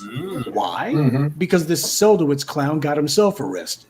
And if a non-black person is punished for something, you know they got to make sure they arrest and punish at least 3 times as many black people. Officer Eric Adams is finding out the hard way that when you play the game plays you. He should get no sympathy or support from us, though. He tried to play that respectability politics game, literally saying, what about black on black crime? So it's too late for him to stop now. He might as well argue his own case. But this is how the white powers that be are rewarding him for his shameless bootlicking. Many people have speculated as to whether this is part of a coordinated and deliberate effort to dirty up Officer Adams. He criticized Joe Biden over the illegal alien flood engulfing the country, and Biden doesn't like it when black people talk back to him. The two of them haven't spoken in a year. Biden's support with black people in general is dropping, and with black men being particularly critical of him. So for Biden to see this black man in New York criticizing him, I think that'd be more than enough, perhaps, for Biden to do something to get his attention and let him know you better start towing the line again. It would hardly surprise me. We'll all be watching to see whatever comes of the feds snatching Adam's digital devices. They haven't been keeping up a steady drip of innuendo and leaks about that one, though, so this may well be a fishing expedition by someone. However, I would be interested in finding out exactly who pointed the finger at him for those political campaign contributions from Turkey. If the few problems Officer Adams has been faced with the last few weeks or so continue, he may eventually have a credible contender pop up and try to run against him if he attempts to get reelected. And if that occurs, where will all of those white liberals who financially and politically backed him be at then? Well, if nothing else, he can always stop pretending to be mayor and just go back to the NYPD. They're always looking for a few dirty cops. Yeah. Good day, and be one. Yeah. I'd like to take a moment to mention some of our contributors. Charlie, Kenneth Johnson, Nafis Harris, Lakeith Hoskins, and Deborah Martinez. Salute to them and thank you to everyone for listening, liking, and sharing this message. Black empowerment only exists because of you. That's right. Thank you, Professor Black True. Yeah, we appreciate it, Professor. Now, Mayor Eric Adams and his Me Too case. Okay, so it's good for his ass. God. Okay, so it came back, it bit him in the ass, his ass scratching, Yasa Boston, being a homie kind of nigga. And to quote old boy from Soldier Story, and it just goes on to show, man, these are the rewards that you do not get. You see what I'm saying? Yeah. This Well, is West what happens. always breaks his tools. Oh, yes, sir. Without a doubt. You see? Without a doubt. And then, too, and more reason why people got to come out of this ass-scratching, bootlicking, Yasa Boston ass syndrome. You see? Because it's detrimental to us, people. You know what I mean? Here at Frontline Black News, we don't hate nobody. We just love ourselves, you see? That's right. And if we didn't love you, Black family, we wouldn't be going out here taking all these risks that we taking. Right. You ought to look at the shit that we get in our inboxes and stuff like that. Yeah, people come up with different. Oh yeah, and and we love our haters. We really, really do love our haters. Hate mail, death threats. Yeah, all that, the whole 9 yards. You know what I'm saying? And then your trolls who come up there and all that. And we appreciate, our bona fide supporters, you know what I'm saying? And stick with us because we are growing this platform. And we're trying to boss it up. We're trying to get paid on it, ladies and gentlemen. So we can do something, for our unhoused neighbors first. Because let's look at it this way. I don't mean to get off topic, Brother Che, and if I do, just get me back on topic. Is look at it this way. If this platform could generate $100,000, okay, combined with Frontline Black News, the Revolutionary Agenda, Shabbat's Black Experience Enhanced, okay, you could best believe at least $50,000 of that money is going to go to house some of our unhoused neighbors. Starting with our women and our children, okay? Got to think of the little ones out there, because I'm looking at it now, Brother Che, as I travel back and forth in Los Angeles, man, do you know, man, you got 2 generations currently now, 2 generations that's been homeless their whole lives. That's horrible. So that's it. Yeah. So therefore, that there is a parent who had a child that's homeless and the grandchild is homeless. So now you got 2 generations of homelessness. So therefore, the first generation that was homeless can't relate to nothing about being intact to the second generation that's homeless, is because that's all they know. You see? That's all they know, man. Well, man, what's rent, man? What I do, I just go out here, man, and get me a tent, man, go get me some of this shit, man, and slinging shit, you know what I mean? Yeah, he ain't doing well in school. Wondering why he's standing up there in a fucking food line up there, Fred Jordan all the time. Or the South, motherfucker being used to sleeping in the street, going into a shelter, getting kicked out first thing in the morning, had to roam the streets all night, until the shelter opens up. I mean, all day until the shelter opens up. You see what I'm saying? Hey, Shabaki, you remember when the brother that was on the street in Los Angeles, he had that whole house set up on the on Hollywood Boulevard. On Hollywood Boulevard. Do you remember what happened with him? No, it was either Hollywood Boulevard or Sunset. I know that. I know he was northeast of that. No, he was northwest of downtown. I know that because the Hollywood Freeway take you from Hollywood and it travels southwest into downtown. Okay, but anyway, the last I saw on him is that the Hollywood division of the LAPD came out there and told him, well, man, you got so much time to get up out of here, before we shut you down. And generally, when the lapdogs come out there and tell you something like that, yeah, they're going to fulfill that promise.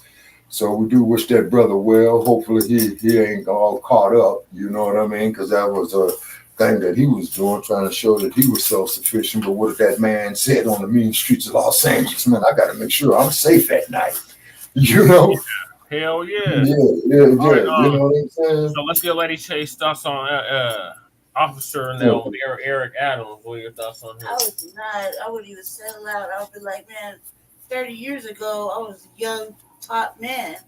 30 years ago, I mean, like, this is a long time. I don't even remember who said what to who. And I'm like, get any money out of me? What? I would flip it, pivot. If you needed help, baby, you could have just asked. I'm the mayor. You need resources? Let me help you because you're going about this the wrong way. Pivot. Mayor Adams, pivot. Throw a bag on her. Like, you just should have came to me and said you need some help. You didn't have to make up some lies, tall tales. You need some housing. You need some access to transportation. What do you need? I'm the mayor. Let me help you in your needs right now. Obviously, you need something other than attention. Let me get you right. And then keep in mind, the mayor of New York and Chicago, they have a whole lot of power at the municipal level than they do in Los Angeles. Not cutting Lady Chair off. Yeah, see? I'm like, Pivot. There. I got access to housing. I got access to everything you need. You should just came to me instead of making up these tales of, I did something to you. Come on now, look, I'm 30 years ago. I was a young sprott bachelor. You know what I mean? Young man in my prime. You know what I mean? Just like, Willie Brown, he was an old bastard when he was fucking Kamala Harris. Kamala Harris was 30 and he was 60. He was a pig, I know that. You in the academy, I'm in the academy. But now, you must have some issues. Let me help you out. Let me help you. I'm the mayor. Let me help you. Pivot, Mayor Adams, pivot. And then the cool part about it is with him being don't be that guy. Mayor Adams, don't be that guy. Pivot. And with him being a crook and an opportunist and a sellout, you know what I'm saying? That falls right up under his. That sounds like the same. That sounds like just another cat in his same alley where he's an alley cat. You know what I'm saying? Somebody pulled his whole card. Yep. That's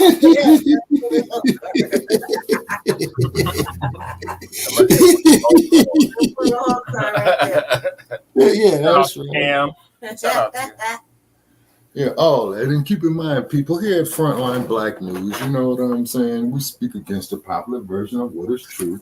It's because we are tired of all this prepackaged bullshit. You know what I mean? And if you've been through stuff that I've been through on this political scene going on the last 50 years or whatever, where's your my thoughts on it is to hell with you, Adams. Going against Master Biden. Oh yeah, what's the matter, boss? We sick? See, we sick.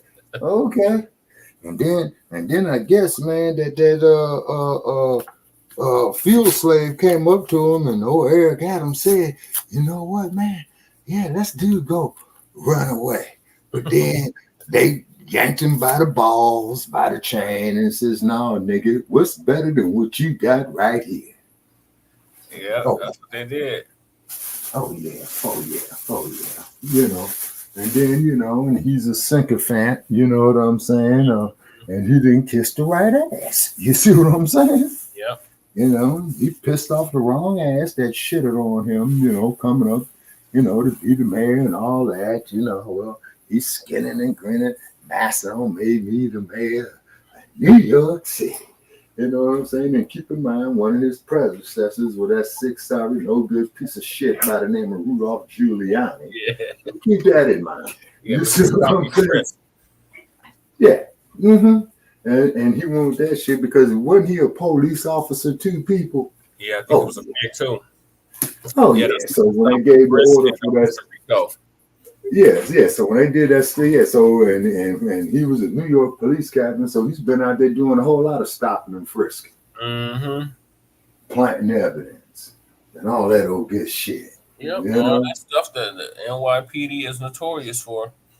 Oh, yes, sir. Just like Chicago, Denver, Los Angeles, you know what I'm saying? San Francisco, Oakland, Sacramento, you know what I mean? And, oh, no, man, but I don't see color and all that old shit, but color sure to see your black ass getting it down.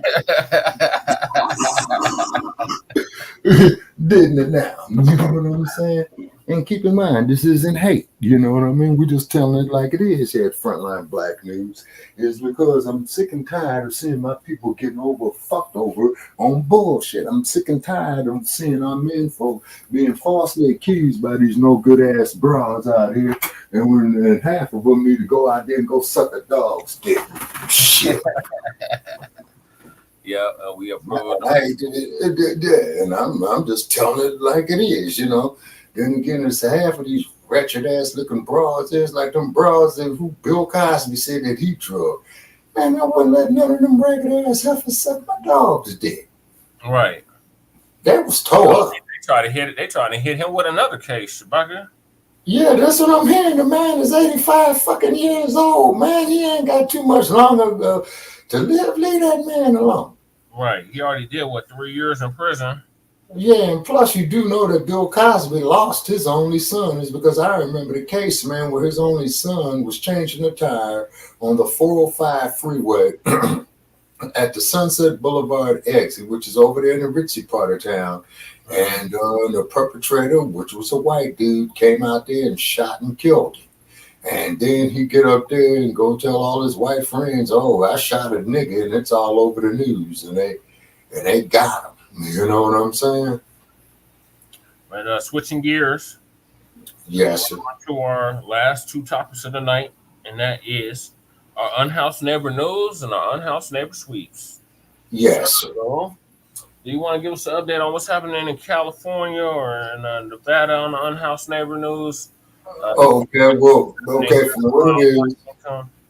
Yes, sir. Okay, in the city of Los Angeles, from what I understand, the voters had passed something called safe housing or safe streets, something like that. I read in the newspaper, and they had so much money allocated to Karen Bass, and all she did was just house only 250 people. Yep, that sounds about right. Sounds about right. Only 250 people, and you got damn near 25,000 homeless motherfuckers out there in the city of Los Angeles.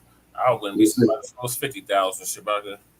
Sir, it just might be because the last time I went through there, man, I saw the homeless man all down there, man, off of 7th Street, over there by Fred Jordan, Town Avenue, you know what I'm saying? All up and down Central Avenue. From downtown clear out there, man, shit, to Century Boulevard.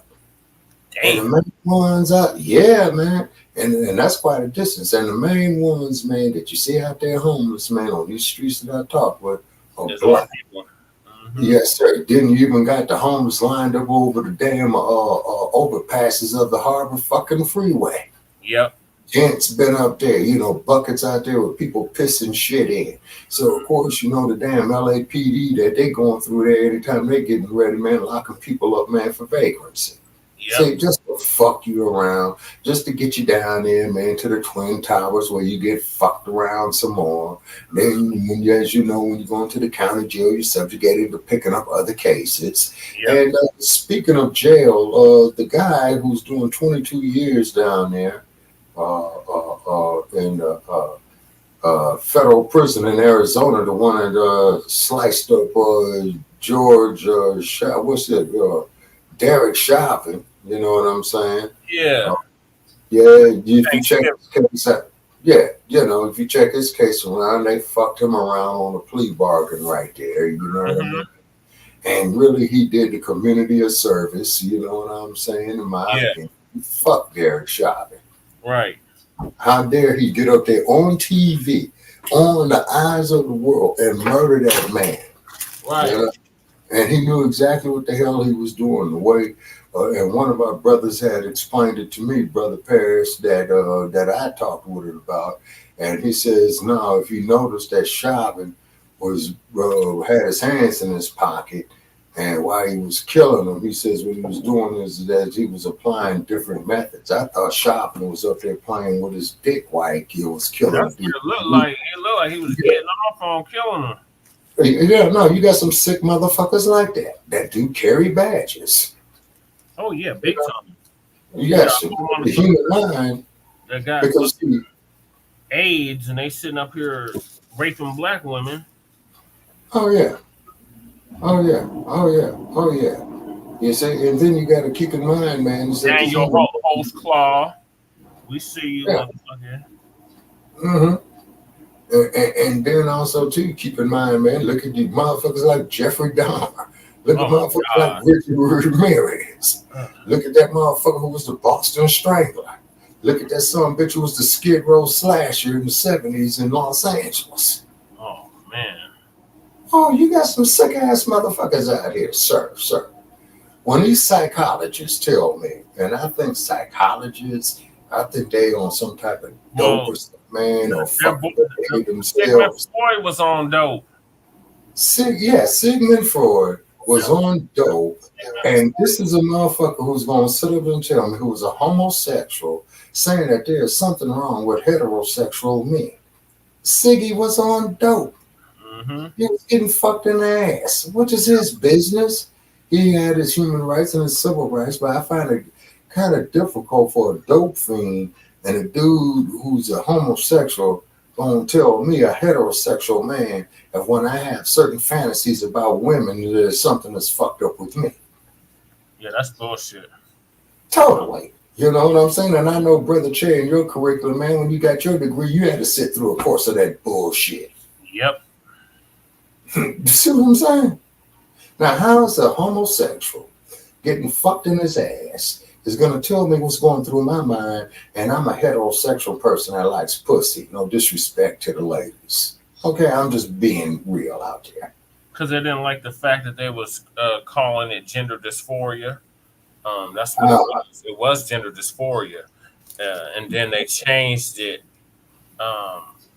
They took it off the DSM. Okay.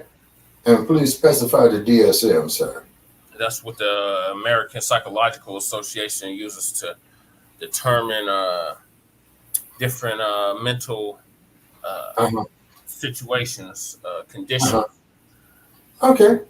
You know, Dr. Frances Cress Welsing, she kicked in the door for Black psychology.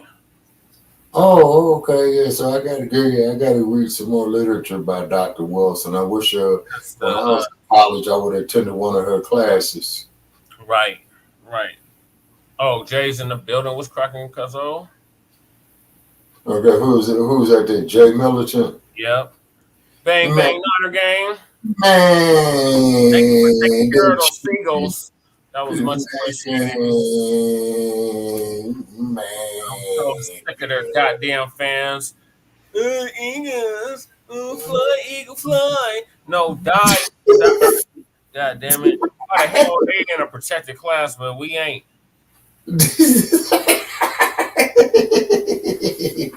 Well, keep in mind, folks, that Mad Dr. D was from Philadelphia. Yeah. I give him some grace because of Mad Dr. Yeah, and then him and I, man, that anytime, man, that Philadelphia played the Eagles, anytime Philadelphia played Chicago, we'll sit up there, man, make us a half-ass bet, you know what I'm saying, and then argue about the shit the next day, you know what I'm saying. And then also too the Raiders. Yeah, you're playing the Fly Queen. Don't bring Yeah, no the Raiders. up. Nobody want to hear about the Gators. Sir, we're pirates, man. Nobody want We to hear go about everywhere. the You know, unhoused pirates that have no sea, that have no boat. sir. No boat, no The sea. desert was the sea at one time. You know, Millions the of Great years Salt. ago. No, but it's still a sea. You know. It's not currently though. Yeah, well, let's say it's a sand sea. You know what I'm saying? Like sand sea. Yeah, you know what I mean? And then also too, like I said, and I just want to put on this here too, just a little bit there, Brother Che too, is that what we're going to talk about, man, on one of the upcoming episodes too, about how Black men or the Black athletes and the alumni who retired from professional sports and college alumni, you know, that didn't make it to the pros. Much better, Jay. Yeah. Fly Niners, fly Niners. Man. Yeah. And then, but this is the more reason why we should be forming our own professional sports leagues, is because with the level of talent that we have at the high school and the collegiate level, and then of course at the professional level, I honestly believe in a 5-year period of the retired athletes who got the money, man, and the doctorate degrees who played in college or business and what have you in finance. I think if you gentlemen put together a think tank, I think you could do it. And I think you could make a major economical shift in this motherfucker. And then Elon Musk, who just lost, what was that? He lost $44 million. 44 billion. Oh, okay. Then hopefully we could hit the bastard in his pocket and he lose another 44 billion. He would still be 100. He'd still have $100 billion. Oh, okay. Then we'll try a way to break that too. The same thing with him and Bezos. And so, like when here's a question. You think Van Jones still got that $100 million? Hell no, man. Hell They no. gave him for crying on Caucasian Nazi Network. Yeah. And Bezos and the other fool up there with the Virgin telephone. If you don't want to donate to a worthy cause and drop some bread on this platform right here, this is a very, very worthy cause. That's right. Yes, you know, this is a very worthy cause. See, because we're trying to do something here. We're trying to secure a couple of people's retirement. We're trying to help unhoused neighbors, and we're trying to help Black youth. Is what we're trying to do. And we know that we are the most hated people on this planet. And the reason why and the only reason why you other motherfuckers out here on planet Earth hate us is because you sons of bitches cannot be. Speaking of which, I don't even want to talk about it right now, but the punk ass Michael Rappaport and then this other chick, Juliana something, talking about Black people need to be going out supporting Israel. Fuck no. We already been there, done that. It was not reciprocated. And Ralph Bunche already done that. Ralph Bunche, exactly. Yeah, they don't even recognize Ralph Bunche, who in the 1940s, man, who negotiated for them. They don't even have nothing named after him in Israel. Precisely. Named after him, nothing. None of that. And Ralph Bunche was from the city of Los Angeles too, believe it or not. Mm-hmm. Okay, yeah, believe it or not. You know, he was from the city of Los Angeles. I've done a little bit of research on Dr. Bunche. And then also too, the brother who was the LA's first Black architect, what was his name? Mr. Williams. Was that Paul? Not Paul Williams. Paul, okay, I'm trying to remember his name. Mr. Williams, who designed houses for Frank Sinatra, Lucille Ball, who designed the Beverly Hilton Hotel where Whitney Houston died at. That man at his time and his youth could not even go into those communities at that time. That was in the 1940s and 50s. Hell no, you better be the help. No, hey, that's it, because the LAPD does not mind to this day of giving you the royal treatment of beating your ass to a pulp. Mm-hmm. they still specialize in that. Oh, absolutely. They the ones that brought you Crash. Mm-hmm. Yeah. Yeah, it was Brother Paul Williams. Yep, that was him.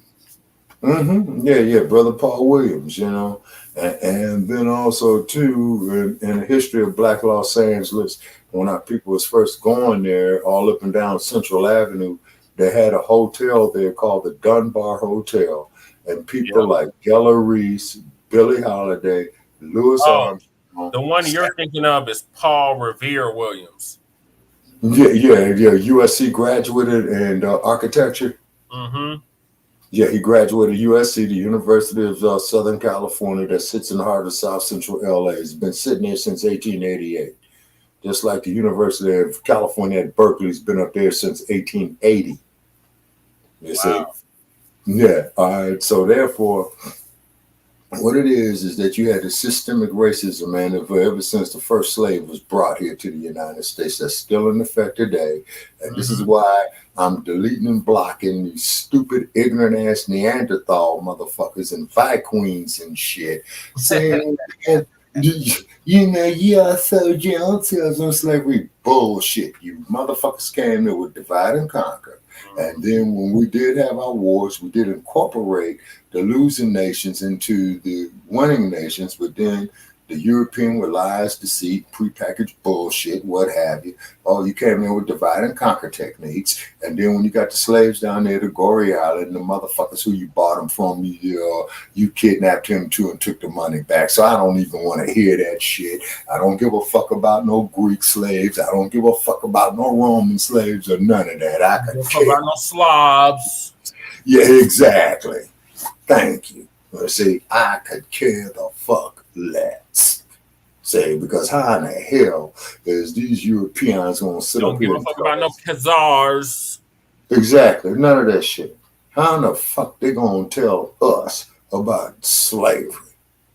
How the fuck they going to tell us of how the fuck we should feel? And it's not so much the goddamn slavery, Brother Che. What it is too, man, is the Jim Crow era. You see what I'm saying? Look at little Ruby Ridges. Look at Emmett Till. Look at Elizabeth Eckford, what they did to her. Look what they did to Martin Luther King. Look at the 4 little black girls they bombed in the church. But yeah, thank you. Look what they did to George Stinney. The Scottsboro boys. Yeah, now, sir, we can go on and on and on with all the documented incidents of this here, Brother Che. And as you know, and I know, not to mention all the undocumented incidents of this. It's just like when Sister Ida B. Wells was out of Chicago, man, because they used to have housing trade there. Yeah, she was Yes. She reported black journalism. That's all she did. Yes, sir. Yes, sir. Journalism, but she lets you know, like, this is what's happening in the North. Because remember, the North was supposed to be different. The North wasn't like that. Right. No, there was actually more lynchings in the North than there was in the South. Hell yeah. And then out in the Wild Wild West, they had that shit too. Look at Taft, California. Yeah. Stay silent and keep moving. Fuck that. We talking and we will fuck you up, period. I know that's right. Okay, Jay Militant. The other way when you glance at us. No, we're gonna laugh at you, and you're not gonna put us in a goddamn laughing barrel. You're not gonna make us the target. Hit the nigger game. No, none of that. Right. And sink the black baby and all this old type of shit, man. Okay, but keep in mind, folks, to the general public out there, this is not hatred of what we are talking about. The only thing that we are doing, folks, is going through our common experiences as black people here in the United States and relating the damn truths that we live through as a people. And we're sorry to burst your bubbles. This ain't Disneyland. This ain't Hollywood. Okay, we don't believe in Transformers right here. There's no way in hell a man is going to menstruate out the crack of his ass. He can't do it. And then don't count. Stop it. Yeah, thank you. Yeah, thank you. Oh my God. Yeah. My mom and was I think like, what the fuck is this? I said, I must you, Mom. I don't. And then we up the ante on that day too, man, up to $400, I think. if you motherfucking transvestites and if you motherfucking men folk going around in women's clothes talking about that you're a woman, all you got to do is just prove your last bona fide menstrual cycle. It has to be your own blood. It has to be your own blood. Exactly. And we will give you $200 motherfucking dollars. But when you bastards can't do it, then you give us $2,000. Exactly. We have a lifelong target on us. I remember my mom told me that I was 5 years old because I was like, what? Yeah, I mean, it's like they want to kill you. They want to incarcerate you. They want to do all kind. And I was 5 years old, y'all, and I'm like, dang. And then they got all these street organizations. And then you got all these street organizations that want to go out there and kill each other. Street organizations, quiet as it's kept, because it's not getting the knowledge ain't getting out there. But we're gonna get it out there on Frontline Black News. Quiet as it's kept, majority, if not all of the gangs were started to protect the neighborhoods of which they started from white supremacy, from white mobs, from the lynch mob, from all of that. And now that's why in my campaign we said redirect the aim. That's what we got to redirect the aim. This is the true open enemy over here, but not your brother, or right next to you, or your sister next to you. No, that's your that's gonna be your out. If you have an ally, that's the closest one you're gonna get. And then keep in mind, we ain't got no friends and we ain't got no allies. So exactly, we shouldn't be caping for nobody besides us. Right, and we can't afford to. We are public enemy number one. And just simply of who and what we are. Yeah, exactly. You're not gonna gaslight us and tell it, oh no, that's all you hear. Oh, you're just really bitter. Oh, you're just really angry. Even if that was true, I have every goddamn right in the world to be fucking angry. I'm looking around like, why ain't the rest of y'all angry? Like, I know I can't be the only one that's angry about this shit.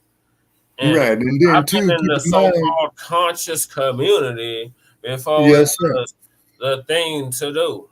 We ain't new to this. We true to this, and this is why this is called Frontline Black News. You're gonna get the news from a black perspective, specifically about Black American, descendant of American slavery, freedmen perspective. Right.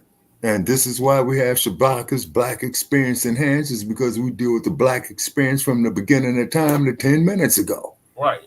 You see what I'm saying? The world. Let's see. Exactly. Black News supposed to be, FBA, like ADOS, like DOAS, because Yvette stole that from a brother named Nelton. Oh my God, what is his damn name? Nelson Shelder. I believe that's his name.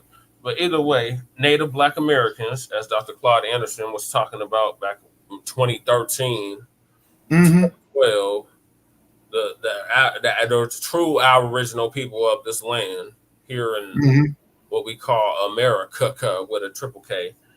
Right. And really the name of this continent is Aztlan. Or Turtle Island. Oh, okay. All righty. Okay. And then also, too, folks, me and Brother Trey are going to be doing an episode on Shabaka's Black Experience. Maxim.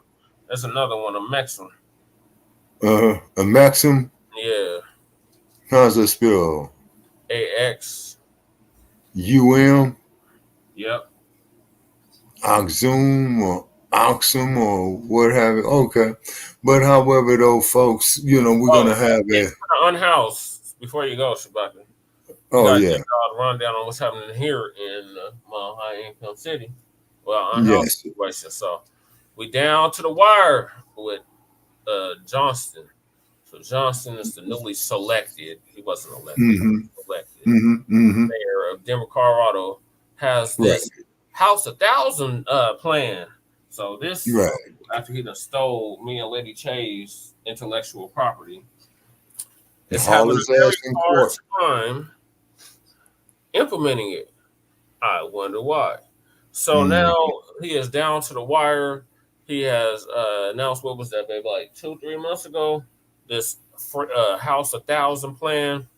And and he's planning to house 1,000 people by the end of the year. So we're down to the last month of the year. This is the end of the year, and he is very well short of his goal of 1,000. So they saying on the local news, the dashboard, which is on the website, city website, he is like 311.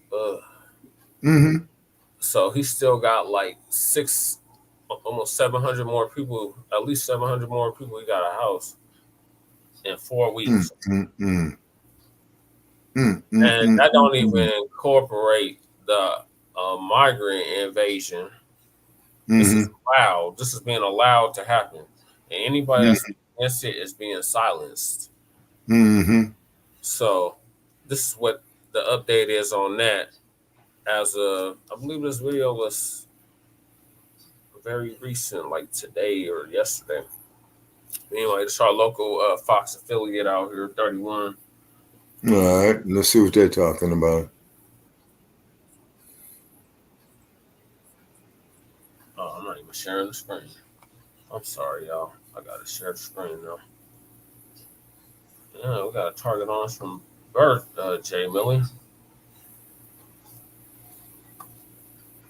Yeah, I know that's right. Yeah, Jay Militant. Yeah, he says it's different when you have a lifetime target on you. Yeah. Yeah. Just because the color of your skin. He wants you to help at the micro communities. Lisa D'Souza explains what they're looking for, what they need, what the plan here is. Good morning. Well, right now it sounds like the city is bracing for a potential big boost in the mayor's goal to house 1,000 people. Hold on, I gotta pause this real quick. So that's the city and county building behind her. Behind her is a major. Jesus Major. And you remember me? I took several pictures of us when I was with Denver Homeless Out Loud of us pointing out little baby Jesus. They coming up on their They're coming up on their solstice holidays. So they got a major, and the major's all covered up. Right. Oh yeah, the nativity scene, as they call it. Yeah, the nativity scene, major out there, right? And yeah, the three wise men. That's allowed to happen. You see, baby Jesus is all wrapped up, the family all wrapped, everybody wrapped, right? That's allowed in the city and county of Denver, but actual people on the street covering themselves like baby Jesus, that's a crime. Good God. It ought to be a crime, for a son of a bitch to make a law like that. So goddamn inhumane, man. And at the same time, we ran Initiative 300. And Initiative 300 was going to basically repeal the urban camping ban. Right. Couldn't allow that. They shot that down, talking about we can do better. So we're going to let you know, you can do better than this, Johnson. It should be free 10,000 or house 10,000. Right. 100,000. Like, if he's really trying to do something, but he ain't. And this ain't his idea. We had something similar planned on our end. But I just want to point that out because they allow that, but and right behind her, they're gonna have right where that the nativity scene is, they're gonna have the We Will Remember in like 2-3 weeks. Okay. For all the unhoused neighbors that died on the streets that year. Yeah. Yeah, that's sad. By the end of this year. So to break down what we know at this point, we know that the mayor is really asking for volunteers on Thursday. In particular, that is going to be the first of several calls for volunteers here. Now you want to house people. I was promoting this since I started running for political office, even before that. But these months, we can do better. Okay, so now you want to take a homeless person home. Unhoused neighbor home. Oh, now the mayor said we need you to do this. Oh, now you want to go volunteer to help the mayor get his goal. Yeah. Remember, I had that. Me and Sekou, we had that. How take a dog? Poodle. We was giving dogs to the poor. house. And then I had some shit where I was like, well, you could take a haunted house neighbor home for the night. And they just laughing. And now here we go with this shit. Really asking people to help with people who are moving out of camps, helping them move into their housing, and then also with shelter intake as well. So here's a bit of a breakdown on all of this. At this point, you can see here on the city dashboard. So he is very short. So 311, he still got a long way to go to meet that goal. That's just the goal. The goal is much higher, but that's what the goal is at this time with the current mayor. So he ain't gonna make it. He ain't gonna make it. Me and Lady Shay been done called it. Like, he is not gonna make it. And the next year he gonna say the same shit. Prepackaged bullshit. Prepackaged bullshit. And then they keep talking about they ain't doing sweeps, but yet they are doing sweeps. But yet they're saying they're not doing sweeps. So it's just faces change, but the game remains the same. It don't matter who you put in there. If Bloomberg paid for this to happen, and Bloomberg was the mayor of what city? New York. Yeah, so we want to turn Denver into another New York, basically. And then Brother Che, right here, I'm just bringing up on Los Angeles on some numbers right here. There are currently at least 63,706 people experiencing homelessness in LA County, according to a count by the oh my God. In 2020. That's what they're reporting, so it's easily over 100,000. Oh yeah. Oh hell yeah, definitely. You see what I'm saying? Okay, so let's see what's going on with Denver. Yeah, so he's short. He's shorter to go. Yeah, how many unhoused neighbors they lying saying we got?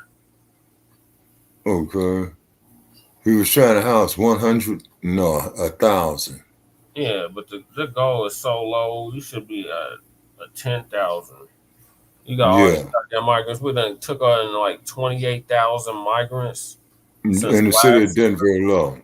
They started this shit last year. It was the last December they started allowing these motherfuckers a refuge and asylum. Damn. Abbott's ass started sending them up here. I gotta get the hell out of El Paso. You got two choices, LA or Denver, and they're going to Denver. Right. And then, of course, old Governor Bud, you know, he's the ones that crossed the Rio Grande River. He's immediately putting them on a bus and sending them to the Democratic cities. Yeah. Greg Abbott. Yeah, Bud. No Bud Abbott. Great state of Texas. Don't mess with Texas, Chewbacca. Those cowgirl friends are real enthusiastic right now. Oh, yeah, particularly about their Second Amendment rights. Oh, yeah. 111 people. But they wouldn't have Cowboy if it wasn't for black people. Exactly. Because we were the original cowboys.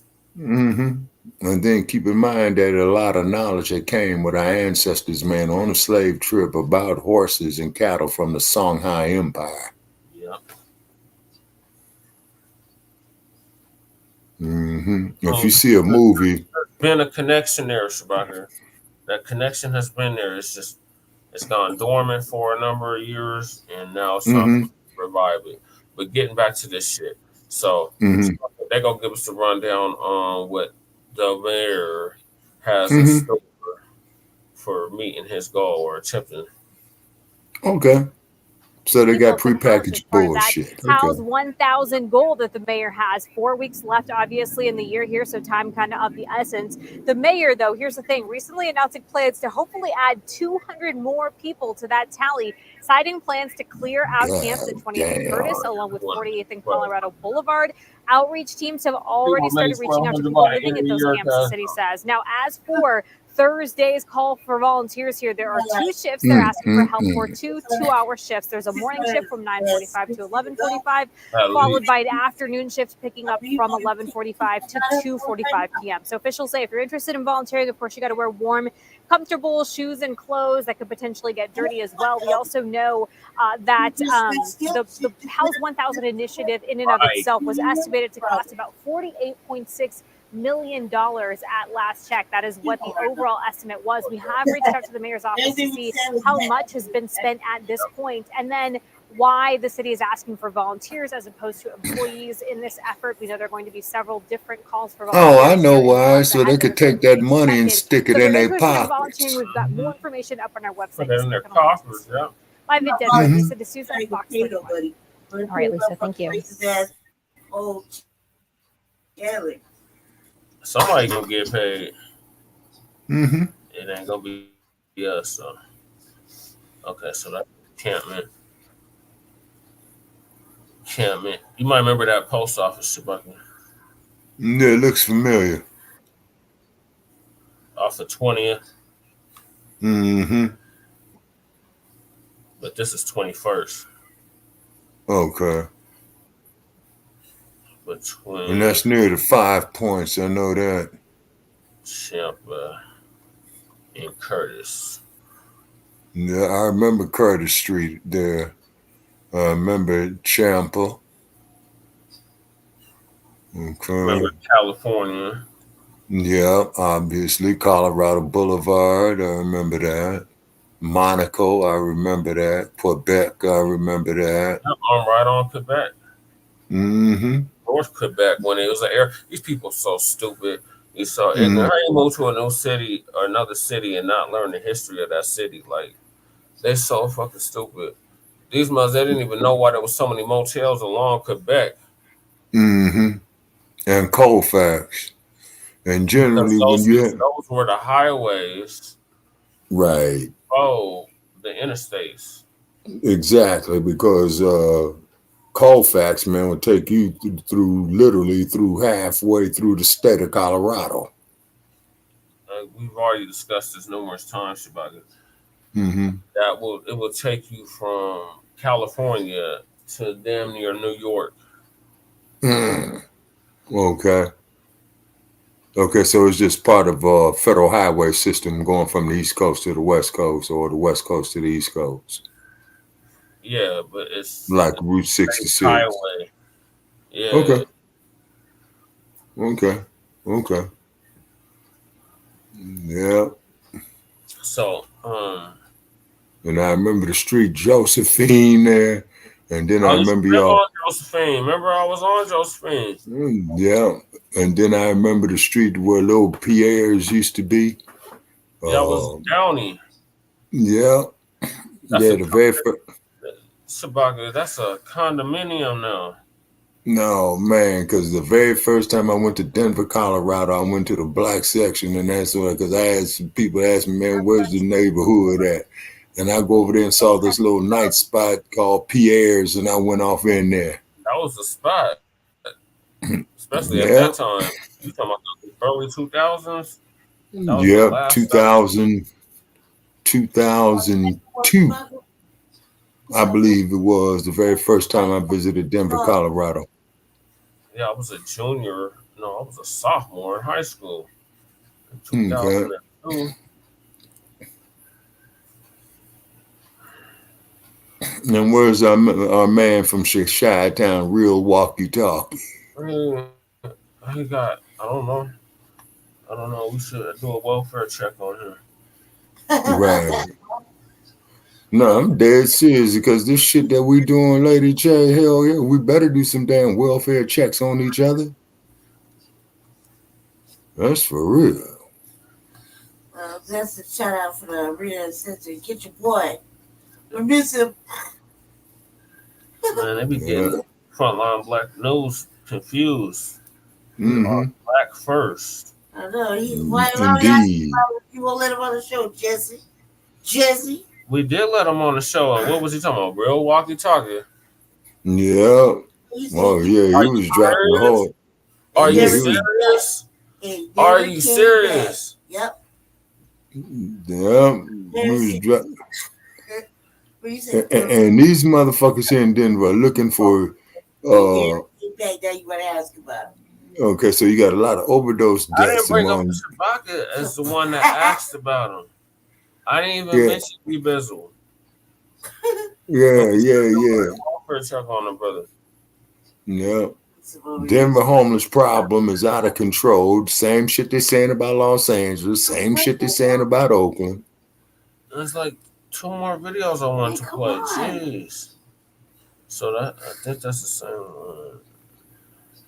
The Denver couple's adoption finalized a few months. Wait a minute. Denver's homeless is out of control. Probably play this one. This is one. Why are you on a whole new screen? Man, don't you just hate, man. Yeah, hit that, yeah. Communities. What are you doing? I'm playing clips, baby. Well, why are you in the blue when you were in the green?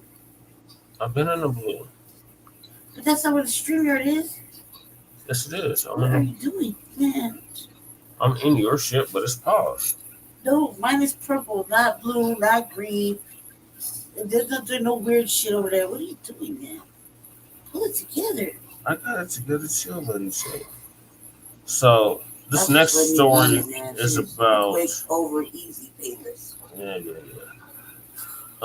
Denver selects 3 nonprofits to operate micro community sites. Micro communities. I wonder where that idea came from. I wonder where that idea came from. Oh, I know the answer. We all know the answer. Me and Lady Check. So,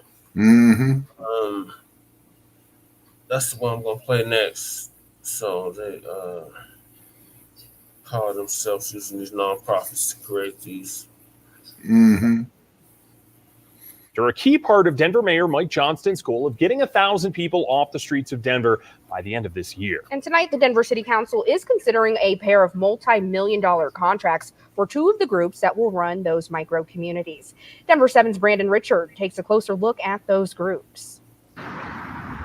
As crews continue work getting micro community sites in Denver ready, we're learning more about who will run the sites. The mayor's team chose Colorado Village Collaborative to run the micro community near Evans and... Oh my God, I gotta pause it there. So Colorado Village Collaborative. Let me tell you a thing about them. That is a racist ass organization. Right. I remember Evans Avenue. I remember that brown building. That is white first. Oh yeah, you remember that? Oh, you remember that building? Damn, that's been a long time ago. It's apartments now. It's just an apartment building now.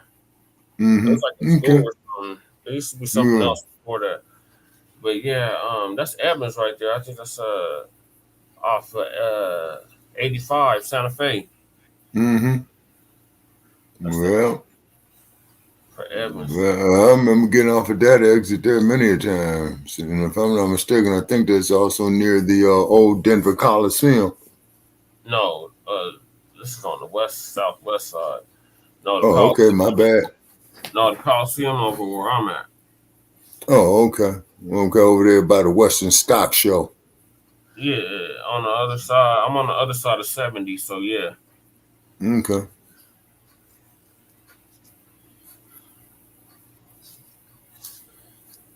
Santa Fe in southwest Denver, which will house 60 people. We're really excited about moving forward with the site and being able to launch. Dee Pearson is the nonprofit's executive director. They currently run 2 tiny home villages and 3 outdoor safe spaces. Realistically, this is our model, right? The micro communities look like a sort of a mashup between our tiny home village and our safe outdoor spaces. And so... You mean ours? What the fuck? You see how they bump your head, man. You know what I'm saying? You know, with a couple of these subliminal suggestions, which is one right there. What she is, right? It's clear what the hell she is. What? Whites. Oh, we're talking about that. Very much white. Of the Caucasian persuasion, you know what I'm saying? The CBC. Yeah, what about it? That's who they put in charge of these micro communities. Yeah, exactly. You see what I'm saying?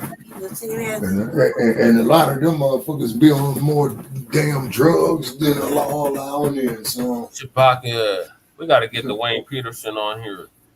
They've been terrorized. They terrorized their brother at least 2 of those sites.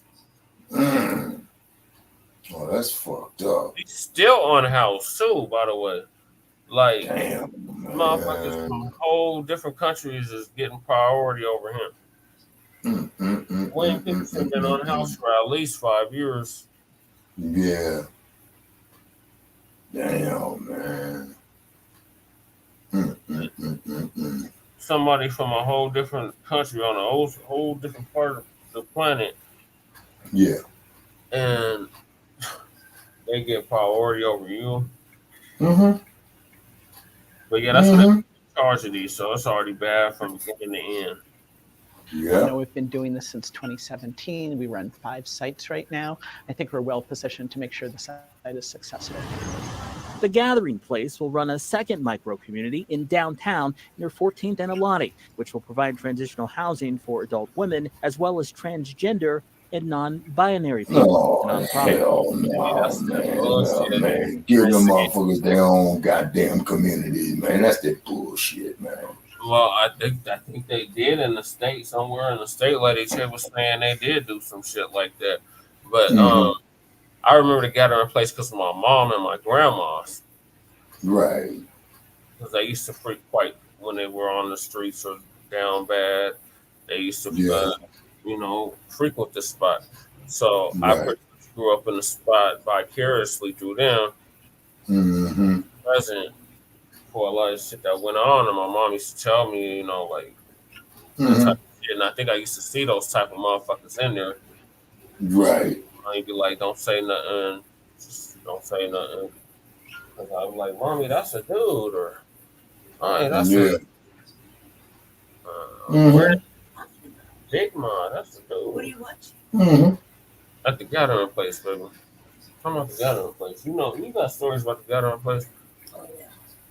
Weird. So they put in the Gathering Place in charge of one of these safe outdoor camps. Will not listen to us, man. It's making another fucking hard. It currently runs a day shelter for those same groups. Those are among the folks who are most at risk when they're living unsheltered. She says those groups are also disproportionately impacted by violence. Look what it's being on Colfax. They don't have a safe place to be. A third site near I-70 in Peoria will be operated by Bayont Enterprises, another nonprofit. Residents of the micro-communities will come from encampments the city will close. The city set a goal of getting 75% of those residents into long-term housing. It is leaving the programming up to the site operators. They asked us to be ready by December 15th, and we will be ready by December 15th. I've spoken to both the mayor and his senior homelessness advisor. Both tell me that they're confident December 15th, they got 11 days of getting 1,000 people off the streets by the end of this year. Reporting in Denver, Brandon Richard, Denver 7. That clock is ticking, Brandon. The contracts with the 3 micro-community site operators will cost the city about $6 million. The city is also spending $4.2 million on community buildings that will be part of each site. Okay. Yeah, Micah, she had directed one of our forums, televised forums. Yeah, she was serious about it. And then there's I guess I could play this video just to give them a view of our unhoused, all the unhoused overdoses. Yeah, definitely gotta talk about that. Yeah, man. Yeah. Stay away from Hey there, good evening, and thank you for joining us for Denver 7 News.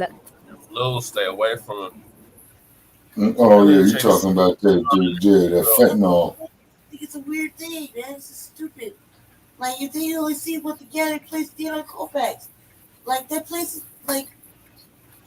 It's the epicenter for trannies, old prostitutes, motherfucking hookers. Damn, sound like West Oakland. Homeless. That's exactly what it is, Shabaki. maybe a sack lunch. You can put them in charge of a. No, you can wash your clothes. Yeah, you can wash your clothes. You can take a shower. Barely. Make use of bus tokens, maybe a pass. I mean, that place is like, you going about the bus that place is like, like real raggedy. Like I was just there. Like maybe 6 months ago, I was having a we were wild ratchet adventure with my ratchet friends. And we stopped by there just to pick up her mail. And I was in the car. I was in the car. I was like, I ain't getting out this motherfucker. She's like, come on. I was like, no. Do you see the old prostitutes here? Yep, that's the old hoes. This is the old track hoes here. Yep. Old, like we're talking like 60. Somebody's grandma, somebody's auntie. Old biddies, man. Old biddies. The transgender community there. Lots of transgenders. Lots of trans white people. Yeah. And a lot of just hoes, old hoes. And it's really sad. It's really sad that, you know, like, it's right out of Colfax, right? But the only black people there are just the just like, man, they had a wild life. And we was over there having one of our little hours there. We was there, Ratchet Adventure. We was in the car, singing, laughing, driving all wild and shit. They're having a great time. And she's like, I gotta get my mail. I was like, all right. It's time to get the mail. And she's like, come on with me. I was like, no. So she come back out. She's like, I got your sack lunch. I was like, cuz. You're taking this adventure to a whole new level. We can have lunch in my house. She's like, I was like, what's this? She was like, PB&J and a fucking juice box. A juice box? Giving old people juice boxes. Like an actual little juice box you give a kindergartner. I was like, man, it's now terminated. Take me home. Right around the corner. Like literally. Where the gathering place is like maybe 10 minutes, maybe 10 minutes in a car for miles. I'm like, this adventure is sleep over. Yeah, it's right on High. I'm no longer having fun. It's on High Street. I was like, I can't believe you went in this motherfucker, got your mail, and brought out a sack lunch. Directly across the street is What's really funny about that story was like, we had money and everything on us. I was like, why you do that? She was like, because they were offering sack lunches to anybody who needs one. Yep. We could have had lunch at the crib. We could have went out and got something. We could have did something. But it's just, I was like, why you do this? She's like, it's just habit. I was like, this is this raggedy ass kind of living we was living outside. You know what I mean? And then now inside just playing around and going for rides in the car. And that's what she did. That's what we do it. I'm like, this place is off the chain. It's bad. But to have them house bread or have them run a tiny home village, what they did all this time with the people on Colfax, all them old ladies I done seen coming up in my youth. Yep. Yeah. I can know them ladies' names by hand because I rode the bus with them. Yeah. Or I was out the street with them. Or I gave them some change. Or we shared a brew. Yeah. You know what I mean? I was always outside. So I know these old ladies. I mean, these old ladies are like 60, 70 years old, still shaking it down the boulevard. They're Colfax, East Colfax. Yeah, East Colfax at that, yeah. They're down the East Colfax. They only got to walk a couple blocks, man. I'm like, you still here? Let me help you. I don't want to be helped. I don't want to be helped. And that's when you just know the old ladies don't even want to have conversation about nothing. They're just out there for whatever they're out there for. I was like, all right, man. All right, but let me stay in the car because at this point in time, I mean, I had people come up and start talking to me at the window because, you know, they recognize me and whatever. You know what I mean? We having a real life conversation. They swarm in the car like, hey. I'm in the car and I'm like, hey, Brandon, dog. And I'm like, oh, shit, like that. You know, I'm like, what's happening? And they're like, hey, what you got to drink? I'm like, man, is that all we know Brandon by? Because Brandon got a shit out of her pocket, Brandon. Hey, we know you got some. Can you do something? Can you help me? What you up to? Oh, you doing this? Or you? Oh, I saw you do running for mayor. Like, damn, what you doing? I said, nothing, just chilling. Oh, you just slumming? No, I ain't slumming. I live right down the block. I live right here. I live right up the street. Right. You know what I mean? I'm not slumming. What the fuck that mean? Just because I'm riding around with my sister. They're like, oh, you gonna come and have lunch? Fuck no, I ain't coming in there and have lunch. That place still got bed bugs. and roaches and shit. And they come with the laundry. They come in the mail and stuff. You know what I mean? This motherfucking shit is crawling around. It's right there in East Colfax. It's a haven for bed bugs, cockroaches, and fucking, gossip and fucking ratchet shit. And old yeah, Alex is wild. Those old ladies are wild. I was like, oh man, this ratchet ass adventure is over now. I'm gonna go home. Straight with home. We straight with home. Actually, I went to your house after that. You sure did. I was like, just take me back. Here you go, come back. All right. I went to your house after that. Yep. Came in and was like, I'm done. I got a sack lunch. It had a fruit cocktail in it. A peanut butter jelly. That's what you give your elders. Put together, put some real ashamed of themselves. The shit is just like jail. You get a PB&J's, a fruit cocktail cup, and a motherfucking mini juice box that came in a 6-pack and keep scooping. Come on now, cuz do better. This is horrible. Yeah. But they're gonna run a micro community. That's $3.8 million that's going to these little tiny homes. You know what I mean? That's $3.8 million. So you think they'd be able to come up instead of a drink box? You know what I mean? They can feed the elders better, like an actual sandwich with, like, lettuce, tomato, some sort of meat, cheese, a couple condiment packages, some chips. Do better. That's what they used to give out. They don't do that no more. You got a motherfucking inmate over there. I feel like the inmate over there just slapping PB&J's together. Sack lunch. Sack lunch. And you your sack lunch. And you But I'm gonna tell you something. But the PB&J. Mama and baby get 2 sack lunches. Yeah. 2 sack lunches. That's a World War II shit. That's just yeah. What you talking about? K rations? That's just. But they got shit in cans from World War I and World War II. Yeah. And believe it or not, that stuff will stay preserved, man. Believe it or not. They ain't saying too much. They just listening. Okay. Okay, so therefore, I'm up here sharing this here. Overdose. Hold on, I'm gonna get this overdose situation. So the blues is definitely giving fools the blues. Okay.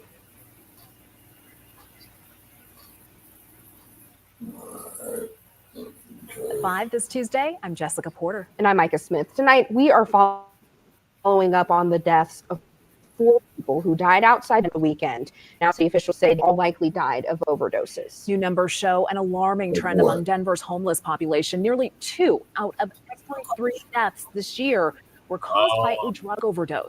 Advocates for the homeless worry those numbers will only get worse before the year ends. Denver 7's Brandon Richard has their message tonight. I'm Denver 7's Brandon Richard. At least 4 people died outdoors in Denver over the weekend. Now, health officials say it appears that those deaths were caused by drug overdoses.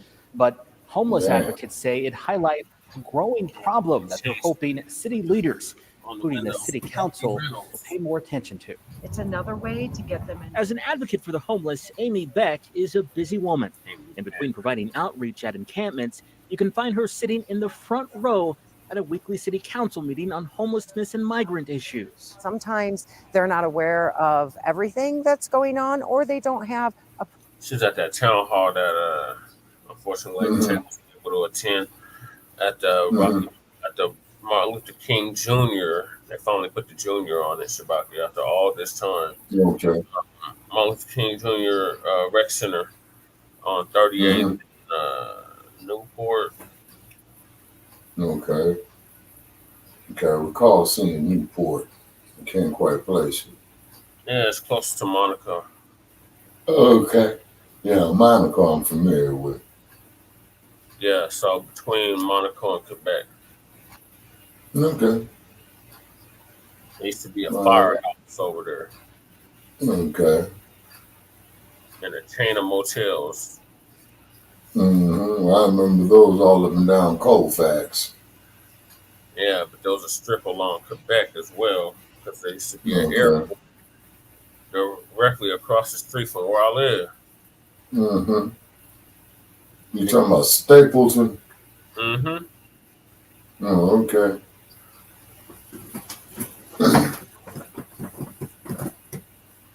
So this broad trying to prod me for information, talking about what can we call what should we call the migrants that are unhoused? I call them a bunch of motherfuckers that need to get the hell up out of here. That's what I call them. Yeah, that's what I told her. Perspective from the streets. Amy wishes city leaders were more aware of the growing number of people dying on Denver streets. What I've really Man, noticed. don't nobody make no motherfucker take no damn drugs. Shit, you should have known the job was dangerous when they took it. According to Denver Medical Examiner data, 260 people experiencing homelessness have died this year. Of those, damn, so that means that we will remember it's gonna be at least 300. Oh yeah.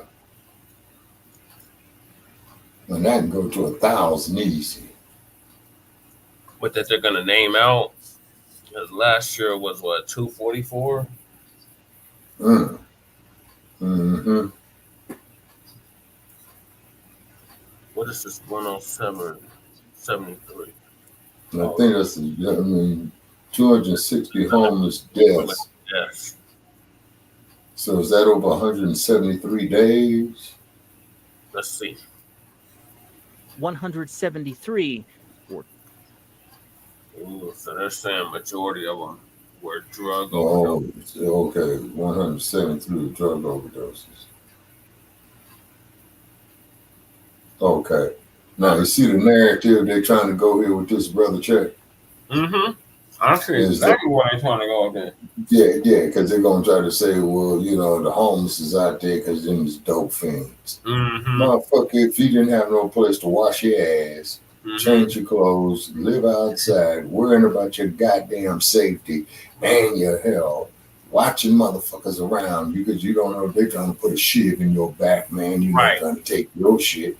Yeah, that'll cause any motherfucker to go out there and use dope and be stressed the fuck out all kind of way. Because see, what it is homelessness, brother, is a process of mental instability. Mm-hmm. Yeah, it causes you to go crazy. That's my point. And then all these people out here saying, so they're being exposed to drugs that they wouldn't usually use. Those numbers don't yet include 4 outdoor deaths from over the weekend. The medical examiner's office told us those deaths were likely caused by drug overdoses. While they say they found no signs of hypothermia, Amy suspects the cold weather played a factor in a different way. Well, what I would have to say is that people use often as a coping mechanism for very severe cold weather. That's why she was disappointed when Governor Polis recently derailed efforts by some in his party. Oh, my Lady Chatty, didn't you just say that recently? Yep. It's our gay ass governor, y'all. Seriously, he's gay. Lord. Gay ass governor. Polis. And is that Buckner? Oh yeah, that's Buckner. That's the one I was trying. Y'all spread disinformation about that COVID thing. No, the hell we not.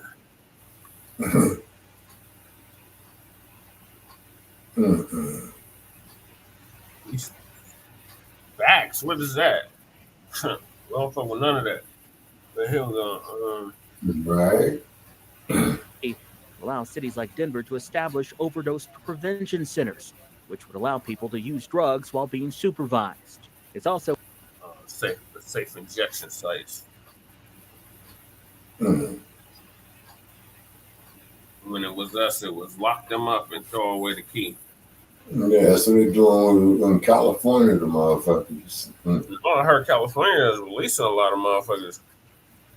Oh yeah, they're probably hearing the word up on Cop Mala, because it's probably in the state is going to get hit with an avalanche of lawsuits, man, for false imprisonment. Mm-hmm. Otherwise, she supports a new proposal from Denver City Councilwoman Sarah Parody to ban encampment sweeps and require warming centers open whenever temperatures fall below 32 degrees. So if we offer them a place off the streets, then perhaps we wouldn't see these numbers of overdoses during severe weather events happening in such a short period of time. Until the politicians figure it out, Amy plans to keep doing her part, advocating for those who can't advocate for themselves. In Denver, Brandon We want Richards. to do our work. That's what We we've want to been mention doing. the outside death designation by the city doesn't necessarily mean those people were experiencing homelessness, only that they were found outside. The Denver Medical Examiner's Office tells us it will likely take several weeks to get toxicology results for those 4 cases. Digging deeper with a month. The ones they found dead on the river. Yeah, because you all got that Platte River there that goes through Denver too, right? Yep. Over there by Cherry Creek Park, if I recall. Not Cherry Creek, Confluence Park. Oh, okay. Because I remember I got lost, man, going by that Platte River one day. There's a whole trail. It's a whole like bike trail and that runs. Yeah. Yeah, you got the jogging, the bike trail, the little river itself is in the park. And I got lost in the park. Oh, you're talking about the Cherry Creek River. No, yes. The Platte is further up. Oh, okay. We're talking about Cherry Creek River. Spear. Huh? Like north of Spear. Yeah.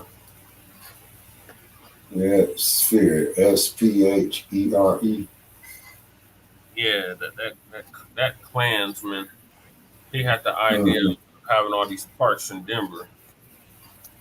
Oh, really?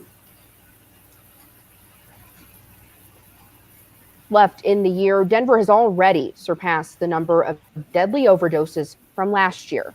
I checked the city medical examiner's online dashboard for overdose deaths. The latest data shows 459 deaths. That's an increase of 6 deaths from 2022's total. In 2023, 299 of those deadly overdoses involved fentanyl. That's them blues.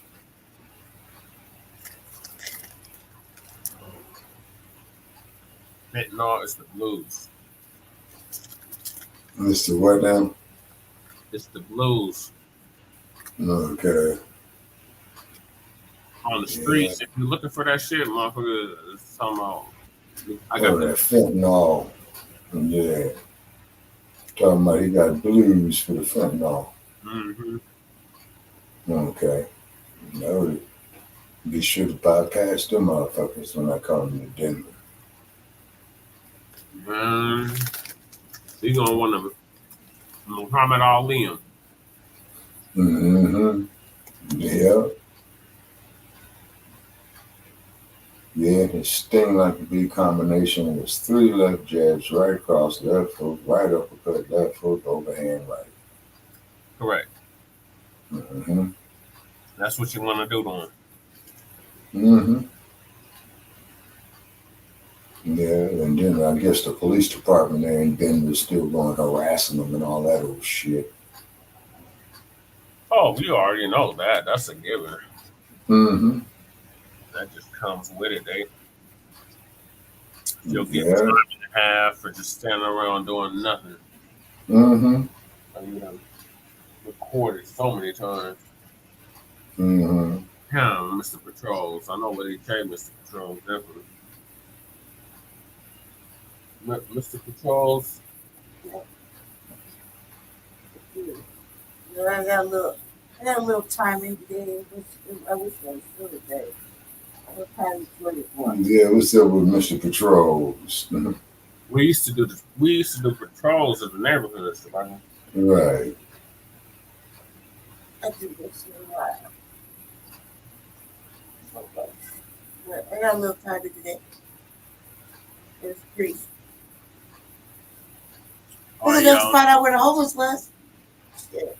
I was how his neighbors was because they keep moving them around. Avenue. They've been moved to Park Avenue. Mm-hmm. Yeah. Unless you hit, if you're driving from City Park to downtown. About time you hit. By the time you hit Steel, you're gonna see some encampments.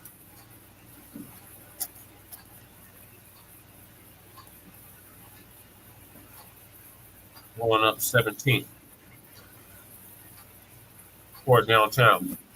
Right.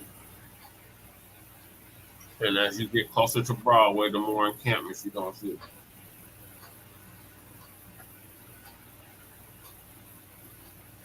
So 17th turning to 18th, and then go right into downtown. Mm-hmm. Past the hospital. You remember the hospital, the old children's hospital? Mm-hmm. Yeah. That's where they at now, out there, around there. They tore that down. Still a hospital, though, I think. Something medical related. All right, y'all. So we are winding down. Thank y'all for everybody that tapped in tonight. And make sure y'all like and subscribe to the Frontline Blacc News and Shabaka's Black Experience and Dance. And of course, the Revolutionary Agenda on YouTube and Facebook, and Twitter to X. So, do you have anything you want to close us out with, Shabaka?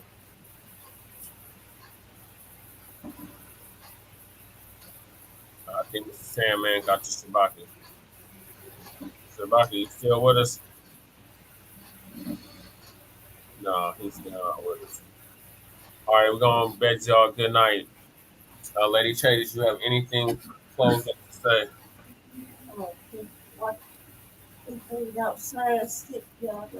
Oh, shit. Okay, well, let me know. Let us know. Next time I go live again. Okay.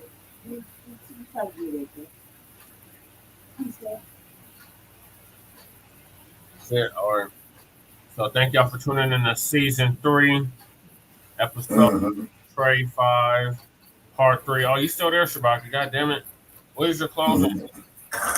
Yeah. Definitely thank y'all for tuning in to the Frontline Blacc News. And definitely check us out on Shabaka's Black Experience Enhanced next week. Go to Tweety Bird, click on the link. Also, too, go click our Facebook Live page, which we're currently doing the StreamYard on. It's because we're trying to keep the platforms up. And then on top of that, we deal with the Black Experience from the beginning of time to 10 minutes ago. That's right. We sure do. So make sure y'all do that. So, yes, sir. Peace, love, light, reparations, and separations, and Black empowerment.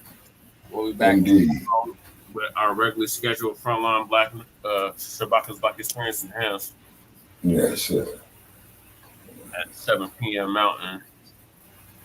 And that number is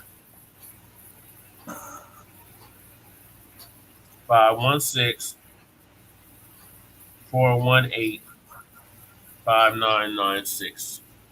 And press 1 and you'll be added to the queue. So peace, love, light, reparations, and separations, and Black empowerment.